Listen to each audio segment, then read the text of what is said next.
Welcome to this new chapter of interesting story. अगर इस story पे अच्छे व्यूज, कमेंट और लाइक आए तभी ये स्टोरी कंप्लीट की जाएगी। सो अगर आप इस स्टोरी को पूरा सुनना चाहते हैं तो support this story, subscribe our channel and support us. Shiv Gauri को लिए घर से बाहर आता है और कार में बैठ बाहर निकल जाता है। दोनों ही ना जाने कितने दिनों बाद तो एक दूसरे के साथ खुश थे।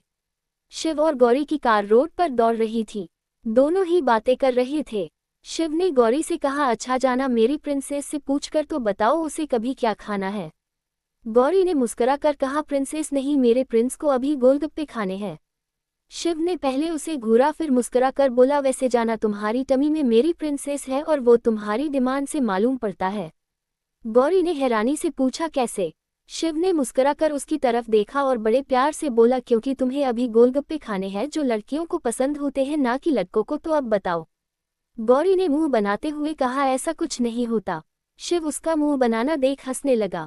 पहले तो गौरी उसे घूर रही थी, फिर वो भी हंसने लगी। दोनों ही हंसते हुए बात कर रहे थे।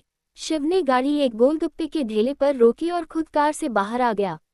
शिव ने फिर गौरी की तरफ का डोर ओपन किया और मुस्कुराते हुए अपना हाथ आगे बढ़ा दिया। गौरी ने भी मुस्कुराकर उसे देखा और उसका हाथ थाम कर बाहर आ गई। दोनों ही एक दूसरे को देख मुस्कुरा रहे थे। शिव उसे लिए गोलगप्पे वाले ढेले पर आया। दोनों ही अपने गोलगप्पे खा रहे थे। गौरी तो तीखे गोलगप्पे खा रही थी, वही शिव मीठा। गौरी ने एक गोलगप्पा उसके तरफ कर बोली, यह वाला खाओ, बहुत टेस्टी है। शिव ने कहा, तुम्हें पता है जाना, मैं तीखा नहीं खाता। गौरी ने बच्चों जैसा मुंह बना उसे देखा तो शिव ने मुस्कुरा दिया और वो गोलगप्पा खा लिया, पर उसने जैसे ही वो गोलगप्पा खाया उसे मिर्च लगने लगा। वो जल्दी ही उसे खत्म कर चिल्लाने लगा। गौरी उसे देख हंस रही थी। शिव ने पानी पिया और उसे घूर कर बोला, तुम्हें तो मैं घर चल कर देखता हूँ। शिव के ये कहने पर गौरी ने उसे घूरते हुए कहा, अगर ऐसे बात करोगे ना तो फिर मैं तुम्हारे साथ कभी वापस घर नहीं जाऊंगी और तुम्हें छोड़कर चली जाऊंगी। शिव ने उसकी यह बात सुन उसके होठों पर अपने हाथ रख दिया। शिव ने थोड़ा गुस्से में उसे घूरते हुए कहा, ऐसा सोचना भी मत, क्योंकि अगर तुम मुझे छोड़कर चली गई तो मैं भी खुद को खत्म कर लूंगा, इसलिए सोचना भी मत। गौरी ने उसका हाथ हटाकर बोली, मैं कभी कहीं नहीं जाऊंगी। चलो अब चलते हैं, माँ वेट कर रही होगी। शिव ने ढेले वाले को पैसे दिए और खुद उसका हाथ पकड़ अपने साथ ले जाने लगा।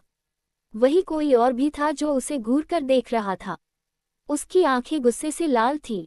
उसने कार की स्टीयरिंग पर अपनी पकड़ कस दी। उसने उन दोनों को घूरते हुए कहा, तुम्हें तो मैं अपने शिव से दूर करके रहूंगी, because he is always mine. यह कोई और नहीं, शनाया थी। उसने किसी को फोन किया और उसके चेहरे पर एक शातिर मुस्कुराहट आ गई। शिव गौरी को लिए जा रहा था। वो दोनों कार तक पहुंचे तभी उसका फोन रिंग किया। शिव ने अपना फोन चेक किया तो उसे शनाया की कॉल आ रही थी। कॉल देख उसका चेहरा गुस्से से लाल हो गया। उसने गौरी को उसे 5 मिनट वेट करने का बोल फोन लिए साइड में चले गया। शिव थोड़ी दूरी पर जाकर कॉल पिक कर कुछ बातें करने लगा। उसका चेहरा दूसरी तरफ था। गौरी ने उसे एक नज़र देखा तो सामने एक आइसक्रीम का ढेला था। उसे अचानक से आइसक्रीम खाने का मन करने लगा। उसने एक नज़र देख शिव को देखा, वो बातें कर रहा था, इसलिए वो सोचते हुए बोली, जब तक शिव आएंगे मैं तो अपनी आइसक्रीम लेकर भी आ जाऊंगी। ये सोच गौरी मुस्कुराते हुए अपने कदम आगे बढ़ा देती है। वो सामने देखते हुए जा रही थी। वही कुछ दूरी पर एक ट्रक सामने से आ रही थी, पर गौरी का ध्यान उस तरफ नहीं था। ट्रक बहुत तेजी से सामने से आ रही थी। ट्रक गौरी के बहुत करीब पहुंच गई तभी शिव भी पलटा और उसका ध्यान गौरी पर गया। पर जब उसने सामने से आ रहे ट्रक को देखा तो उसकी आंखें हैरानी से फैल गई। उसने गौरी को आवाज लगाते हुए कहा, गौरी। गौरी ने पलटकर शिव को देखा। वो उसे देख मुस्कुरा कर बोली, मुझे आइसक्रीम खानी है, मैं अभी लेकर आती हूँ, तुम वहीं वेट करो। गौरी ने इतना कहकर जैसे ही पलटी सामने से आ रही ट्रक ने उसे टक्कर मारी। शिव जो आगे आ ही रहा था उसके कदम वहीं रुक गए। उसने चिल्लाते हुए कहा, गौरी। गौरी ट्रक की टक्कर मारने से काफी दूर जा गिरी। गौरी दूर सड़क पर जा गिरी थी। उसकी सिर से खून पूरे रोड पर बह रहा था। शिव तो उसे देख शॉक्ड रह गया था। उसे कुछ समझ ही नहीं आ रहा था। लोगों की भीड़ इकट्ठा होने लगी। सभी भागकर गौरी के पास पहुंच रहे थे। तभी एक आदमी ने शिव धक्का दिया जिससे शिव को होश आया। वो जल्दी से भागकर आगे गौरी के पास पहुंचा। उसकी आंखें बंद थी। उसके सिर से खून बह रहा था। गौरी की यह हालत देख शिव की आंखों में आंसू आ गए। उसने जल्दी से उसे अपनी बाहों में उठा लिया और उसे लिए अपनी कार की तरफ भागा। उसने जल्दी से गौरी को बैक सीट पर लेटा दिया और खुद जल्दी से ड्राइविंग सीट पर बैठ गया। उसने अपनी कार स्टार्ट कर हॉस्पिटल की तरफ भागा दिया। वो बहुत तेज कार ड्राइव कर रहा था। उसकी आंखें अभी भी नम थी। उसने 30 मिनट का रास्ता 15 मिनट में तय किया और कार नवजीवन हॉस्पिटल के बाहर रोका। वो जल्दी से कार से बाहर निकला और कार का बैक डोर ओपन कर गौरी को अपनी गोद में उठा लिया। वो जल्दी से उसे लिए हॉस्पिटल के अंदर भाग गया। शिव गौरी को लिए हॉस्पिटल के अंदर आया और जोर जोर से चिल्लाते हुए बोला, डॉक्टर, डॉक्टर। सभी लोग जो वहां खड़े थे शिव को देख रहे थे। शिव पगलों की तरह चिल्ला रहा था। शिव के इतना चिल्लाने पर डॉक्टर वहां भाग कर आया। शिव ने उस डॉक्टर को देखकर कहा, डॉक्टर, मेरी बीवी का एक्सीडेंट हो गया है, प्लीज इसे चेक कीजिए, इसे कुछ नहीं होना चाहिए डॉक्टर। डॉक्टर शिव को जानता था, आखिर शहर के सभी लोग सिंघानिया परिवार के लोगों को जानते थे। डॉक्टर ने शिव को रिलैक्स करते हुए कहा, प्लीज मिस्टर सिंघानिया, आप शांत रहे। डॉक्टर ने वार्ड बॉय को देख बोला, स्ट्रेचर। वार्ड बॉय जल्दी से स्ट्रेचर लेकर आया। शिव ने गौरी को लेटा दिया। डॉक्टर उसे लिए आईसीयू के अंदर ले गए।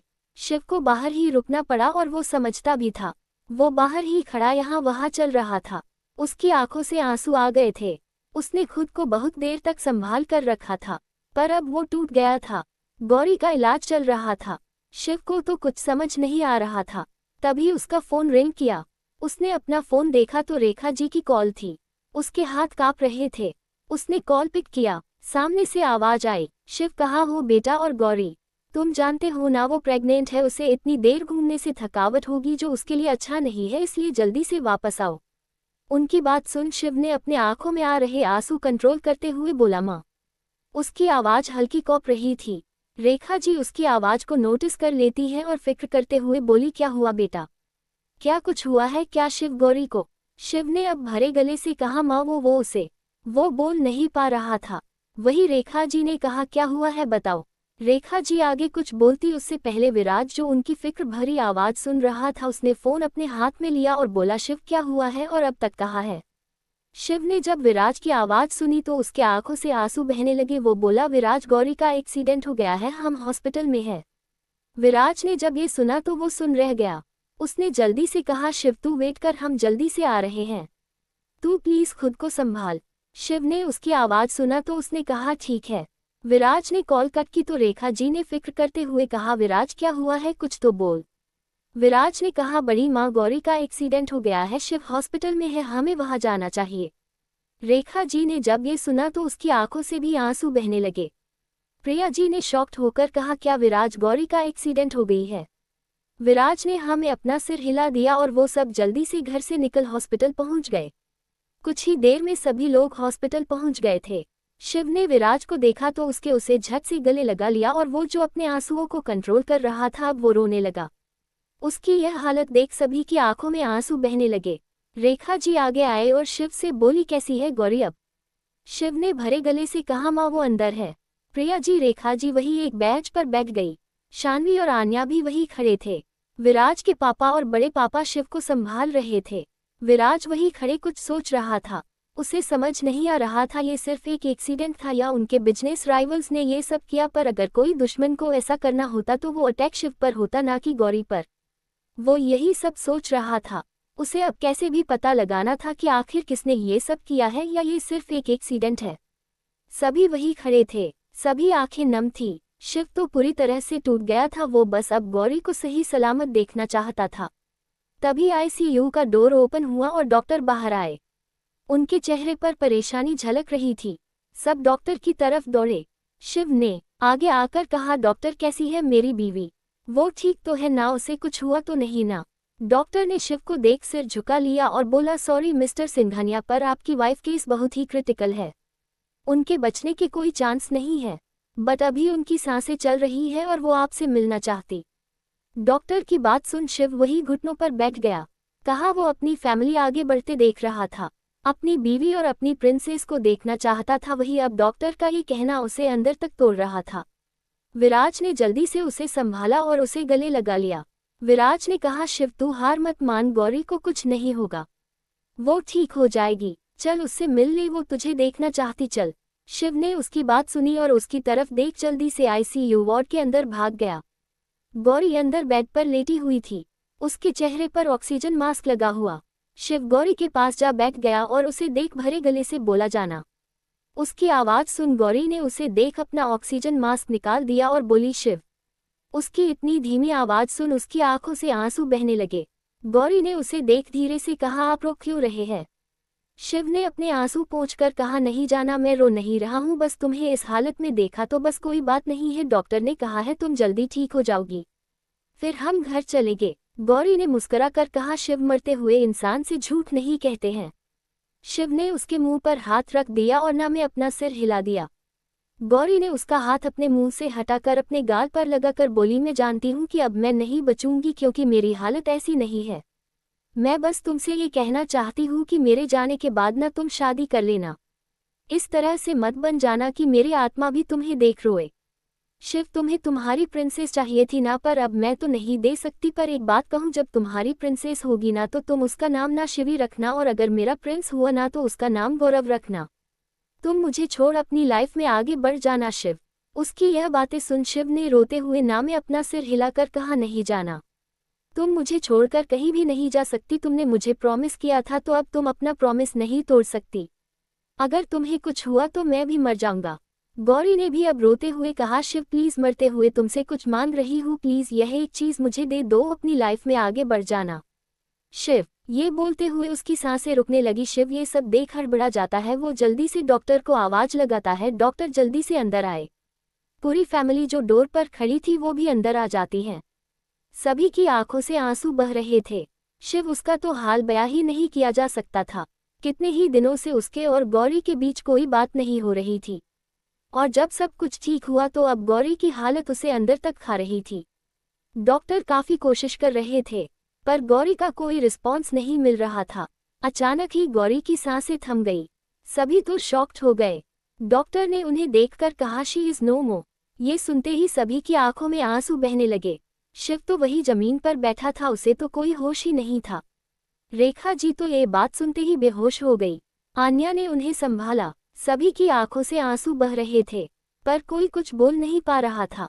विराज ने पहले रेखा जी को दूसरे वार्ड में शिफ्ट करवाया। आखिर अब उसे ही तो इस सिचुएशन में सभी घर वाले को संभालना था, खासकर शिव को। 1 महीने बाद गौरी की मौत का दुख सभी को था, फिर भी किसी तरह सब एक दूसरे को संभाल रहे थे। पर शिव शायद पूरी तरह से टूट गया था।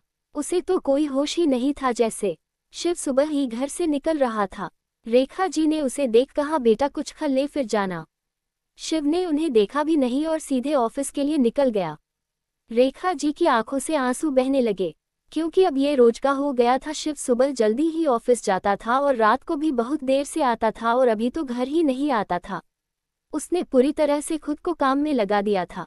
प्रिया जी ने रेखा जी को संभालते हुए कहा, दीदी आप तो खुद को संभालिए, तभी तो हम सब मिलकर शिव को संभाल पाएंगे। क्या संभाल पाएंगे? गौरी ने इसे मरते समय कहा था कि यह खुद को संभाल ले और जिंदगी में आगे बढ़ जाए। और एक ये है कि घर भी जल्दी नहीं आता, और आता भी है तो कब आता है कब जाता है कुछ पता नहीं चलता। मैं तो परेशान हो चुकी हूँ, अब अपने बेटे को और इस तरह देख सकती हूँ। तभी पीछे से विराज आया और कहा, बस कीजिए बड़ी माँ, आप तो अपनी भी तबीयत खराब कर लेंगी। प्लीज खुद को संभालिए, शिव को भी संभालना है, और आप तो खुद ही इस तरह से टूट गई है। विराज ने उन्हें गले लगा लिया था। रेखा जी ने रोते हुए कहा, प्लीज विराज, मेरे शिव को पहले जैसे कर दो, मैं उसे इस तरह नहीं देख पाऊंगी। विराज ने उन्हें खुद से अलग कर उनका चेहरा हाथ में पकड़ लिया और बोला, आप विश्वास कीजिए मुझ पर, मैं शिव को आपका पहले वाला शिव बना दूंगा। आई प्रॉमिस बड़ी माँ। ये बोल विराज रेखा जी को डाइनिंग टेबल पर लेकर आया और बोला, आप ब्रेकफास्ट कीजिए, मैं ऑफिस चलता हूँ। रेखा जी ने अपने आंसू पोंछकर कहा, तू तो कुछ खा ले। विराज ने कहा, अगर मैं यहाँ से खा कर गया तो शिव को कितना भी मना लूँ वो कुछ नहीं खाएगा, इसलिए उसके साथ ही ब्रेकफास्ट करूंगा क्योंकि वो मुझे भूखा नहीं रहने देगा। ये बोल वो घर से बाहर निकल गया। रेखा जी ने प्रिया जी को देखकर कहा, पता नहीं कब वो अपनी जिंदगी में आगे बढ़ेगा। गौरी की बात मान वो शादी के लिए तो तैयार हो गया है, पर क्या वो कभी भी किसी और को गौरी की जगह दे पाएगा? प्रिया जी उनके हाथ पर हाथ रखकर कहा, कम से कम मान तो गया, एक बार जिंदगी में कोई आएगी तो जिंदगी तो वो खुद संभल जाएगा। दूसरी तरफ सिंघानिया इंडस्ट्रीज में शिव अपने केबिन में बैठा था। वो लैपटॉप चालू कर उसमें गौरी की एक तस्वीर देख रहा था जो उसने तब ली थी जब उसे पता चला था कि वो दोनों पेरेंट्स बनने वाले हैं। वो एकटक उस फोटो को देख रहा था। गौरी का मुस्कुराता हुआ चेहरा देख उसके चेहरे पर भी एक मुस्कुराहट थी। तभी केबिन का गेट ओपन हुआ और विराज अंदर आया। शिव ने उसे एक नज़र देखा और अपना काम करने लगा। विराज आकर उसके सामने वाली चेयर पर बैठ गया और बोला शिव। शिव ने बिना उसकी तरफ देखे बोला विराज मुझे आज सच में ब्रेकफास्ट नहीं करना है, इसलिए तू जा यहाँ से। विराज ने फिर उठते हुए कहा ठीक है, पर मैंने भी कुछ नहीं खाया है, सोचा था तेरे साथ ही ब्रेकफास्ट कर लूंगा पर कोई नहीं। ये बोल वो जाने लगा तो शिव ने कहा तू क्यों रोज ब्रेकफास्ट किए बिना आता है, मैं समझता हूँ पर सच मुझे आज कुछ नहीं खाना प्लीज। शिव की बात सुन विराज ने पलटकर उसे देखकर बोला तेरे इस तरह से भूखे रहने से क्या गौरी वापस आ जाएगी? नहीं, पर तू अपने जिद के चलते अपनी यह हालत कर रहा है। पता भी है तू तो घर से निकल जाता है, पर बड़ी माँ वो कितना रोती है तेरे लिए, और एक तू है कि समझता ही नहीं है। शिव ने भी अब गुस्से से चिल्लाते हुए कहा हाँ पता है, मेरे ये सब करने से गौरी वापस नहीं आएगी। पर क्या मेरे ये सब ना करने से गौरी वापस आ जाएगी? बोल तू, मैं अगर तेरी सारी बातें मानूं तो तू मुझे उसे दे सकता है, नहीं ना मेरा दर्द है तू नहीं समझ सकता, इसलिए कह रहा हूँ चले जा। ये बोल शिव अपनी फाइल को देखने लगा। विराज ने मन ही मन कहा तुझे गौरी को तो मैं वापस लाकर नहीं दे सकता, पर तुझे पहले जैसा तो मैं बना कर रहूंगा। विराज ये बोल केबिन से बाहर निकल गया। उसके जाते ही शिव ने दोबारा लैपटॉप को देखा, उसके आंखों में आंसू थे। अविला रात का वक्त। अनवी किचन में काम कर रही थी। आर्यन भी किचन में ही था और अनवी की हेल्प कर रहा था। अनवी ने कहा आर्यन भैया जल्दी जल्दी काम कीजिए, मिस्टर शेखावत आते ही होने।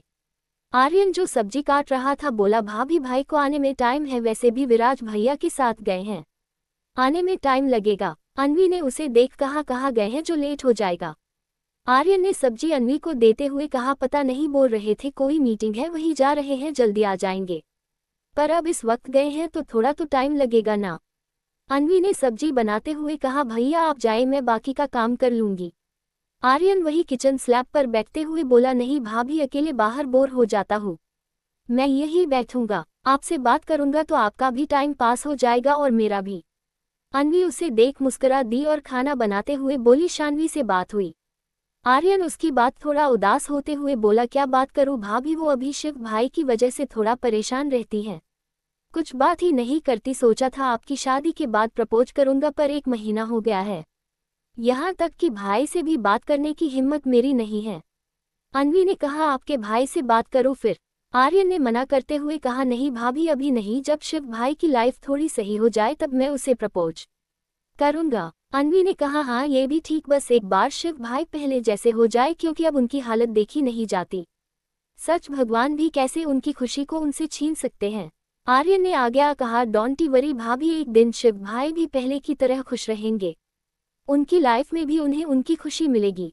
तभी राजवीर जो अभी अभी घर आया और अनवी और आर्यन को बात करते हुए देख रहा था, वो डोर से ही उन दोनों की बात सुन रहा, वो किचन के अंदर आया और बोला तुम दोनों का बात करके हो गया हो तो खाना बना लो।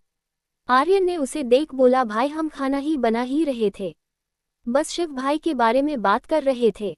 राजवीर ने उन दोनों को देख बोला शिव के लिए इतना परेशान होने की जरूरत नहीं है, वो भी पहले की तरह हो जाएगा।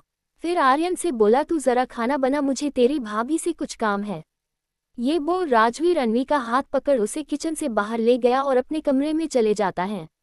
वही आर्यन अब किचन में अकेले था और बोला काश मेरी भी बीवी आ जाए और मैं भी कमरे जा उससे बात कर सकूं, पर बेटा आर्यन तब तक तो तुझे खाना ही बनाना बनेगा। ये बोल वो सब्जी बनाने लगा। वही कमरे में राजवीर अनवी को लिए अंदर पहुंचा और बोला जान मेरे कपड़े निकाल कर दे दो। ये बोल राजवीर अपना कोट निकाल वही रख देता है और अपनी शर्ट के बटन खोलने लगता है। अनवी एक टी शर्ट और लोवर लिए राजवीर के पास आए और बोली मुझसे पहले आपकी कितनी बीवी थी? राजवीर उसे हैरानी से देखने लगा और बोला जान ऐसे क्यों बोल रही हो, तुम मेरी पहली बीवी हो और आखिरी बीवी भी, पर ऐसा सवाल ही क्यों? अनवी के कपड़ा उसके हाथ में देते हुए बोली तो पहले ये कपड़े आपको कौन निकाल कर देता था? राजवीर ने अनवी को उसकी कमर से पकड़ अपने करीब कर उसके चेहरे पर आ रहे बाल को साइड करते हुए बोला तुम हो इसलिए यह आदत है, अब जब इतनी खूबसूरत बीवी है तो ये काम खुद क्यों करो? अनवी ने उसके सीने पर हाथ रख मुंह बनाते हुए बोली अच्छा ये काम क्यों, कल से आपके कपड़े भी मैं खुद ही निकाल दूंगी, आप कहेंगे तो आपको शौवर भी दिला दूंगी और कपड़े भी पहना दूंगी, तब तो ठीक रहेगा ना? राजवीर ने उसके चेहरे के करीब जा बोला, हाँ यह आइडिया ठीक है, कल से क्यों, चलो अभी ही मुझे शॉवर दिला दो, वैसे भी मैंने अभी तक शॉवर नहीं लिया है। चलो, ये बोल राजवीर अन्वी का हाथ पकड़ उसे बाथरूम में ले जाने लगा। अन्वी ने उसे रोकते हुए कहा, छोड़िए मिस्टर शेखावत, मुझे अभी खाना बनाना है, आप जाए खुद शॉवर लीजिए, मुझे बहुत काम है। ये बोल अन्वी राजवीर से अपना हाथ छुड़ा रूम से बाहर निकल जाती है। जाते वक्त उसके चेहरे पर मुस्कुराहट थी, जिसे देख राजवीर भी अब खुश था। अन्वी का मूड भी अब ठीक हो गया था, जो अभी तक शिव के लिए थोड़ी अपसेट थी, अब उसके चेहरे पर मुस्कुराहट थी। अन्वी किचन में आए और दोबारा काम करने लगी और कुछ ही देर में खाना डाइनिंग टेबल पर खाना लगा दिया। आर्यन अपनी चेयर पर बैठा था। राजवीर भी अभी तक नीचे आ गया था और अपनी चेयर पर बैठ गया। सभी लोग डिनर किए फिर रूम में चले गए। सिंघानिया मेंशन में सभी लोग खाना खाकर सो गए थे, पर शिव अभी तक घर नहीं आया था। विराज और आन्या अपने रूम में थे। आन्या विराज की बाजू पर सिर रखे लेटी थी और वो विराज से बोली, विराज शिव भाई अभी तक घर नहीं आए, उन्होंने तो कुछ खाया भी नहीं है, आप उन्हें कॉल कीजिए ना। विराज ने उसके सिर को सहलाते हुए कहा, बीवी जानती हो ना, शिव को जब से गौरी गई है तब उसका यही टाइम है घर आने का और घर से जाने का, तुम परेशान मत हो, आता ही होगा वो। आन्या ने थोड़ा उदास होते हुए कहा, आप समझ नहीं रहे हैं विराज, वो जिस हालत में घर आते हैं बड़ी को बहुत बुरा लगता है, उन्हें दुख होता। विराज ने आन्या को अपने नीचे कर उसके ऊपर उसके माथे से अपना माथा जोड़कर बोला, सब ठीक हो जाएगा बीवी, बस कुछ दिन, फिर जब उसकी शादी हो जाएगी तो वो फिर से नॉर्मल तरीके से अपनी लाइफ जिएगा। आन्या ने विराज की आंखों में देख बोली, उस शनाया से शादी कर भाई खुश रहने लगेंगे, आपको इसलिए ऐसा लगता है क्योंकि वो आपकी फ्रेंड है, पर सच कहूँ मुझे वो चुड़ैल बिल्कुल नहीं पसंद। पता नहीं क्या सोचकर आपने उसकी शादी भाई से करने का फैसला किया है, और भाई भी कुछ नहीं बोले और शादी के लिए तैयार हो गए। विराज ने उसके माथे पर किसकर बोला, हाँ मैंने जो फैसला लिया है वो शिव के लिए सही है और शिव बहुत जल्द ही नॉर्मल हो जाएगा। दोनों कुछ देर ऐसे ही बातें करते हैं और जल्दी ही सो जाते हैं। कुछ देर बाद सिंघानिया मेंशन का डोर ओपन हुआ और एक आदमी लड़खड़ाते हुए कदमों से अंदर आ रहा था। उसका हुलिया बहुत ही बुरा था, बाल बिखरे, शर्ट आधी बाहर और आधी इन, हाथ में एक वाइन की बोतल जिससे वो बार बार अपने मुंह से लगाकर ड्रिंक कर रहा था। वो अंदर आया तब अंदर था, लाइट्स ऑफ थी, इसलिए वो अंदर एक सोफे से टकराकर नीचे गिर जाता है। उसके गिरने की आवाज़ सुन विराज की आंखें खुल जाती हैं क्योंकि वो अभी अभी ही सोया था। वो समझ गया था कि कौन आया है। वो आन्या को अच्छे से लेटाकर उसे ब्लैंकेट ओढ़ा देता है। वो रूम से बाहर आता है और नीचे हॉल में आ जाता है। उसने लाइट ऑन की तो सामने देखा एक आदमी वहीं नीचे गिरा हुआ था जिसके हाथ में बोतल थी। विराज ने उसे देख जल्दी से उसके पास आया और उसे उठाते हुए बोला, शिव ये तू कैसी हालत में घर आता है, कभी तो घर ढंग से घर आया कर, जब से गौरी गई है तब से तेरी यही हालत है, क्यों नहीं समझता कि तेरे इस तरह करने से वो कभी वापस नहीं आएगी, प्लीज ये सब मत किया कर, वैसे भी कुछ दिन में तेरी शादी होने वाली है। शिव ने लड़खड़ाते हुए कहा, विराज मुझे गौरी दे दे, मैं उसके बिना नहीं रह सकता, प्लीज यार, उसके बिना मैं मर जाऊंगा, तरस गया हूँ उसे देखने के लिए। विराज उसे कमरे ले जाते हुए बोला, ठीक है पहले तू ठीक हो जा, उसके तुझे तेरी गौरी लाकर देता हूँ।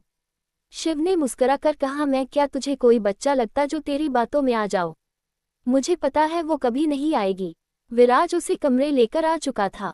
उसने उसे बेड पर लेटा दिया और शिव के जूते रिमूव करते हुए बोला, हाँ और अब चुपचाप सो जा, 1 महीने से तेरा यह नाटक देख रहा हूँ, अब बस बहुत हुआ, 1 हफ्ते बाद तेरी शादी है।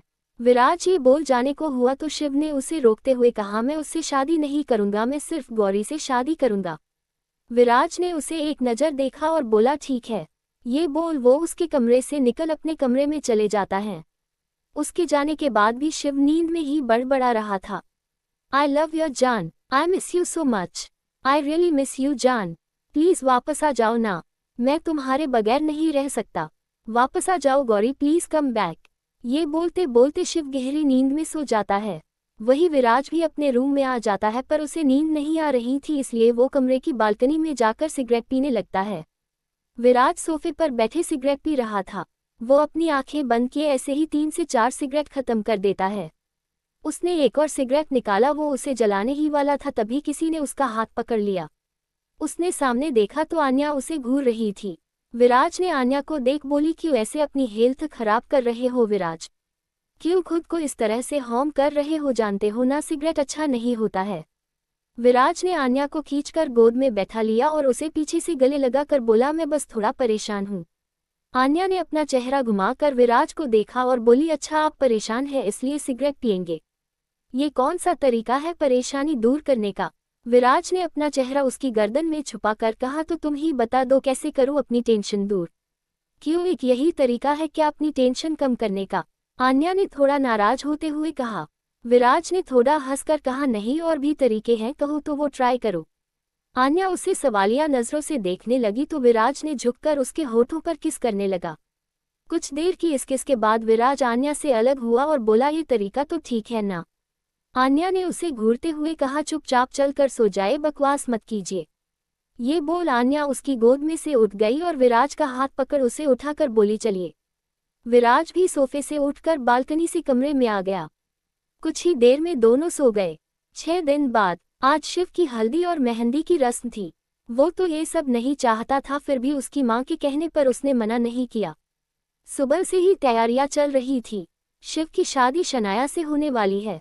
शनाया तो बहुत खुश थी क्योंकि उसने गौरी को अपने रास्ते से हटाकर खुद उसकी जगह लेने जा रही थी।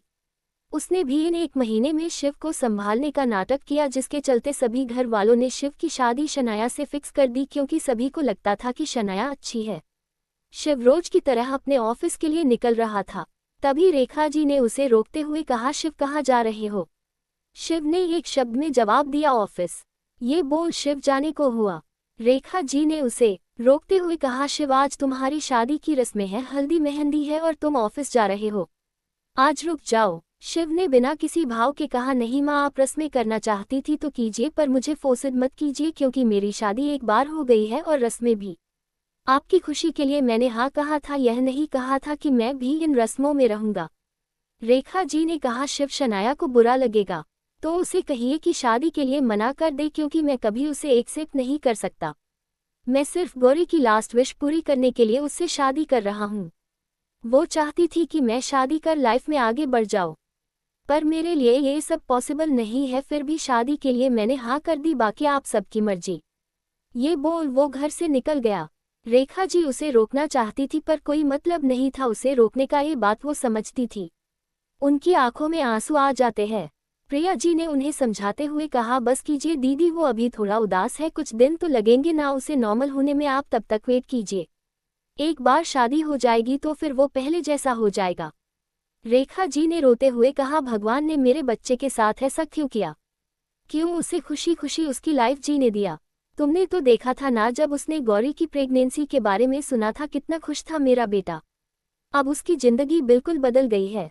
प्रिया जी उन्हें समझाकर अंदर ले गई और तैयारियां करने लगी। कुछ देर बाद हल्दी की रस्म शुरू हुई। शनाया एक जगह बैठी थी। उसने येलो कलर का लहंगा पहना था। उसके चेहरे पर एक शैतानी मुस्कान थी। उसने अपना चेहरा इधर उधर घुमा कर देखा तो उसे शिव कहीं दिखाई नहीं दिया। उसने रेखा जी से धीरे से कहा, आंटी शिव कहीं दिखाई नहीं दे रहे हैं। रेखा जी उसे देख बोली, वो उसे कुछ काम था इसलिए वो चला गया, पर बोल कर गया है जल्दी ही आ जाएगा। रेखा जी की बात सुन उसका चेहरा गुस्से से लाल होने लगा। रेखा जी हल्दी की रस्म शुरू, सभी ने उसे हल्दी लगाया।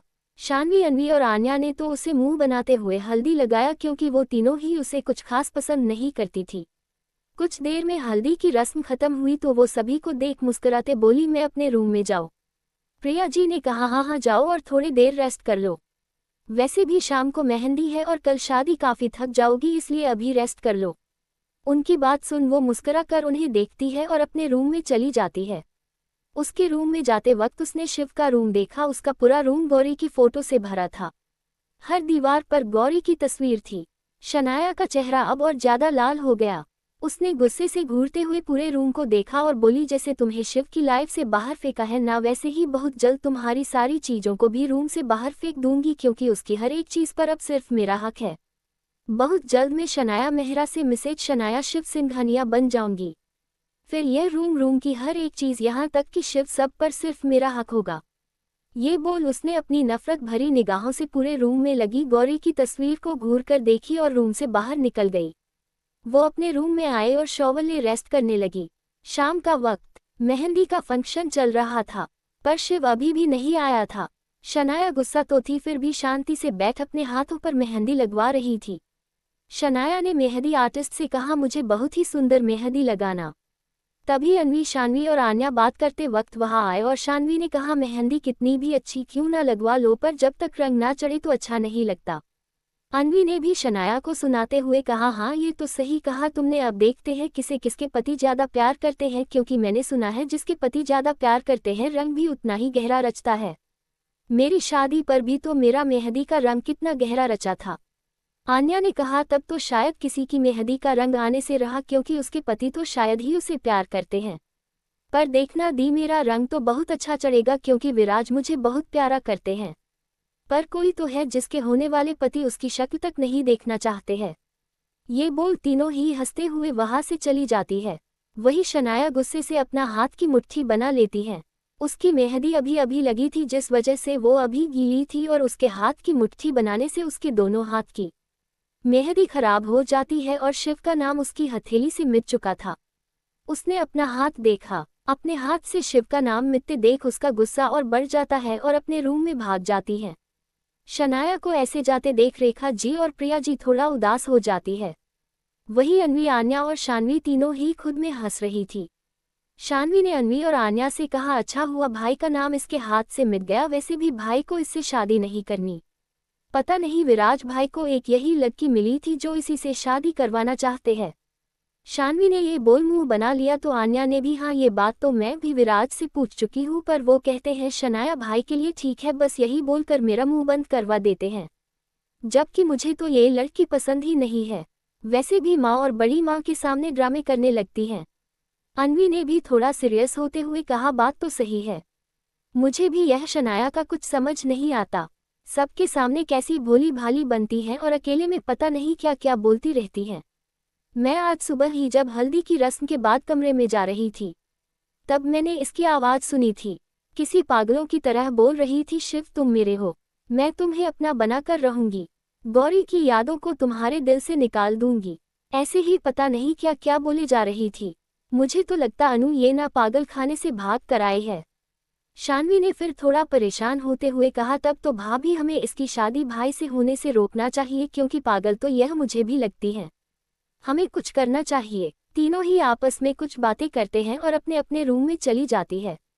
वैसे भी कल शादी थी, इसलिए सभी जल्दी ही फंक्शन खत्म कर आराम करने लगते हैं। अगला दिन शनाया तो सुबह उठती तो काफी खुश होती है, क्योंकि आज वो फाइनली शिव की होने वाली थी। वो अपने हाथ की मेहंदी देखती है, जिस पर अब शिव का नाम तो नहीं था। बस जो पूरी मेहंदी खराब हुई थी उसकी एकदम हल्का सा रंग आया था, जो कि ना के बराबर था। अपनी मेहंदी देख उसकी आंखों में फिर से गुस्सा भर जाता है। शनाया ने खुद से बीबी कहा, कोई ना मेहंदी का रंग आए या ना आए, पर शिव तो आज मेरा वैसे भी हो जाएगा, किसी की बातों से कोई फर्क नहीं पड़ता है। ये बोल वो दोबारा खुश हो जाती है। कुछ देर बाद वो अपनी शादी के लिए तैयार होने लगती है। वैसे भी अब 2 घंटे बाद शादी का मुहूर्त था। मेकअप आर्टिस्ट उसे रेडी कर रही थी। शनाया काफी खुश नजर आ रही थी। वही शिव अपने रूम में बैठे गौरी की तस्वीर देख रहा था। उसकी आंखें नम थी, वो रोना नहीं चाहता था। उसके शादी के कपड़े वही बेड पर रखे हुए थे, पर उसे तो जैसे कोई होश भी नहीं था। वो एकटक गौरी की तस्वीर देख रहा था। थोड़ा नाराजगी भरे लहजे में बोला, तुम तो मुझे छोड़कर चली गई, एक बार भी तुमने अपने शिव के बारे में सोचा नहीं ना? तुम्हारे बाद उसका क्या हाल होगा? रोज मरता हूँ तुम्हारे लिए। शिव ऐसे ही गौरी की तस्वीर से बात कर रहा था। तभी विराज रूम में आया और बोला, शिव तैयार हो जा, शादी का मुहूर्त होने वाला है। बड़ी माँ ने कहा है तुझे कि तू जल्दी तैयार हो जा। शिव ने बिना विराज की तरफ देखे बोला, जा तू, मैं तैयार हो जाऊंगा। विराज ने दोबारा कहा, शिव जल्दी रेडी हो जा। ये बोल विराज रूम से चला गया। विराज रूम से निकलकर राजवीर के पास गया और बोला, चले। राजवीर ने कहा, हाँ चल, अब तो शादी में धमाका होकर रहेगा। ये बोल दोनों ही एक रूम की तरफ बढ़ गए। दोनों ही अंदर गए तो रूम में शनाया तैयार होकर बैठी थी। विराज और राजवीर को देख शनाया ने कहा, तुम दोनों ने ही एक दूसरे को देखा और फिर शनाया को देखने लगे। कुछ देर बाद शिव मंडप में बैठा हुआ था। उसके चेहरे पर खुशी नाम की कोई चीज नहीं दिख रही थी। वो बिना किसी भाव के वहां बैठा है। तभी शानवी, अन्वी और आन्या तीनों ही शनाया को अपने साथ लिए नीचे आई। शनाया ने रेड कलर का लहंगा पहना था और सिर पर घूंघट किया हुआ था। तीनों ने उसे शिव के बगल में बैठा दिया और खुद साइड में जाकर खड़े हो गई। तीनों का चेहरा ही थोड़ा उतरा हुआ लग रहा था। शान्वी ने दोनों से कहा, भाभी अब तो इस लड़की की शादी भाई से हो ही जाएगी। हमने सोचा था कि किसी तरह शादी रोक देंगे पर सब खराब हो गया। अन्वी ने भी कहा, अब कुछ कर भी नहीं सकते, अब तो जो भी है सब महादेव के हाथों में है, अब वही शिव भैया की जिंदगी का फैसला करेंगे। तीनों ही फिर चुप हो शादी होते देखने लगती हैं। तीनों के चेहरे से मालूम चल रहा था कि वो इस शादी से खुश नहीं है। वही विराज और राजवीर के चेहरे पर मुस्कुराहट थी। शिव की शादी की विधि चल रही थी। जैसे जैसे पंडित जी कह रहे थे दोनों ही विधि कर रहे थे। दोनों के फेरे हुए उसके बाद पंडित जी ने शिव को शनाया को सिंदूर लगाने को कहा तो शिव ने बिना उसकी तरफ देखे ही बिना उसका घूंघट उठाए ही उसकी मांग में सिंदूर भर देता है। थोड़ा सा सिंदूर शनाया की नाक पर गिर गया था। फिर पंडित जी के कहे अनुसार ही शिव उसे मंगलसूत्र भी पहना देता है। पर जैसे ही उसने उसे मंगलसूत्र पहनाया तभी वहां किसी की आवाज गूंजी, शिव वो मैं नहीं हूँ। सभी ने सामने देखा तो सामने शनाया खड़ी थी। अब सब लोग हैरानी से कभी शनाया को देखते हैं और कभी मंडप में खड़ी दुल्हन को। वो अभी भी घूंघट में सिर झुकाए खड़ी थी। वही शनाया गुस्से से उबल रही थी।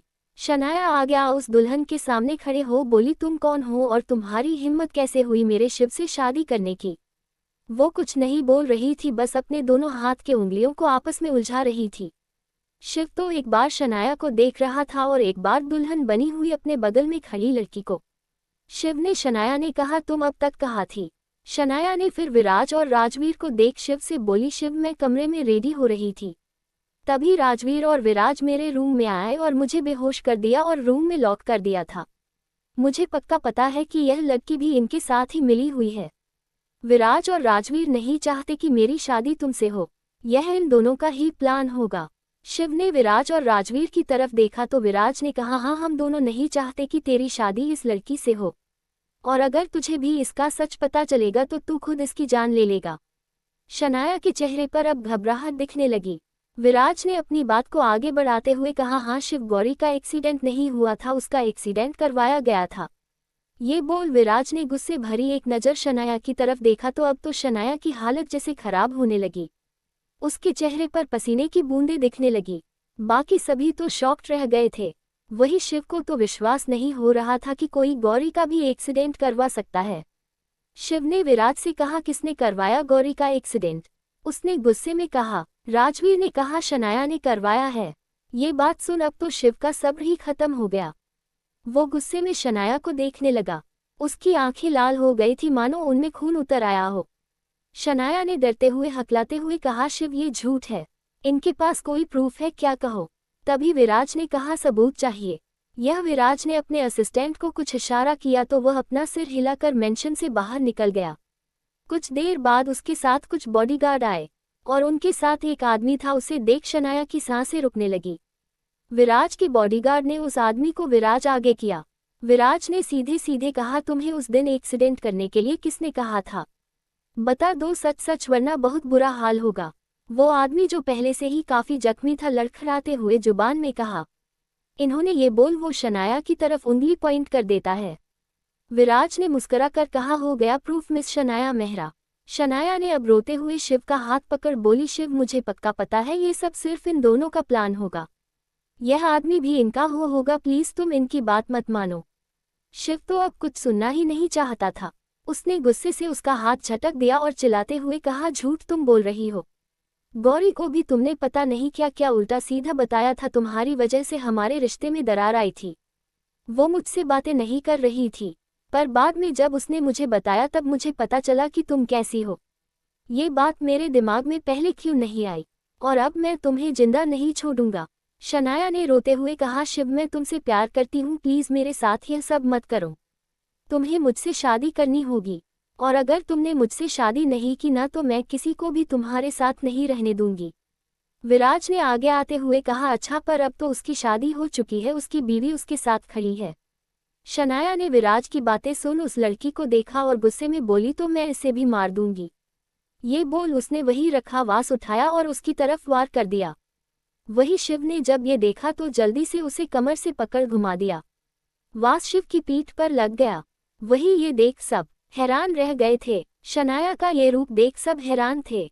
वही शनाया ने जब शिव को उसे बचाते देखा तो उसने मंडप में रखे चाकू को उठा लिया, पर यह किसी ने भी देख नहीं पाया था क्योंकि सभी का ध्यान शिव और उस नई दुल्हन पर जो था।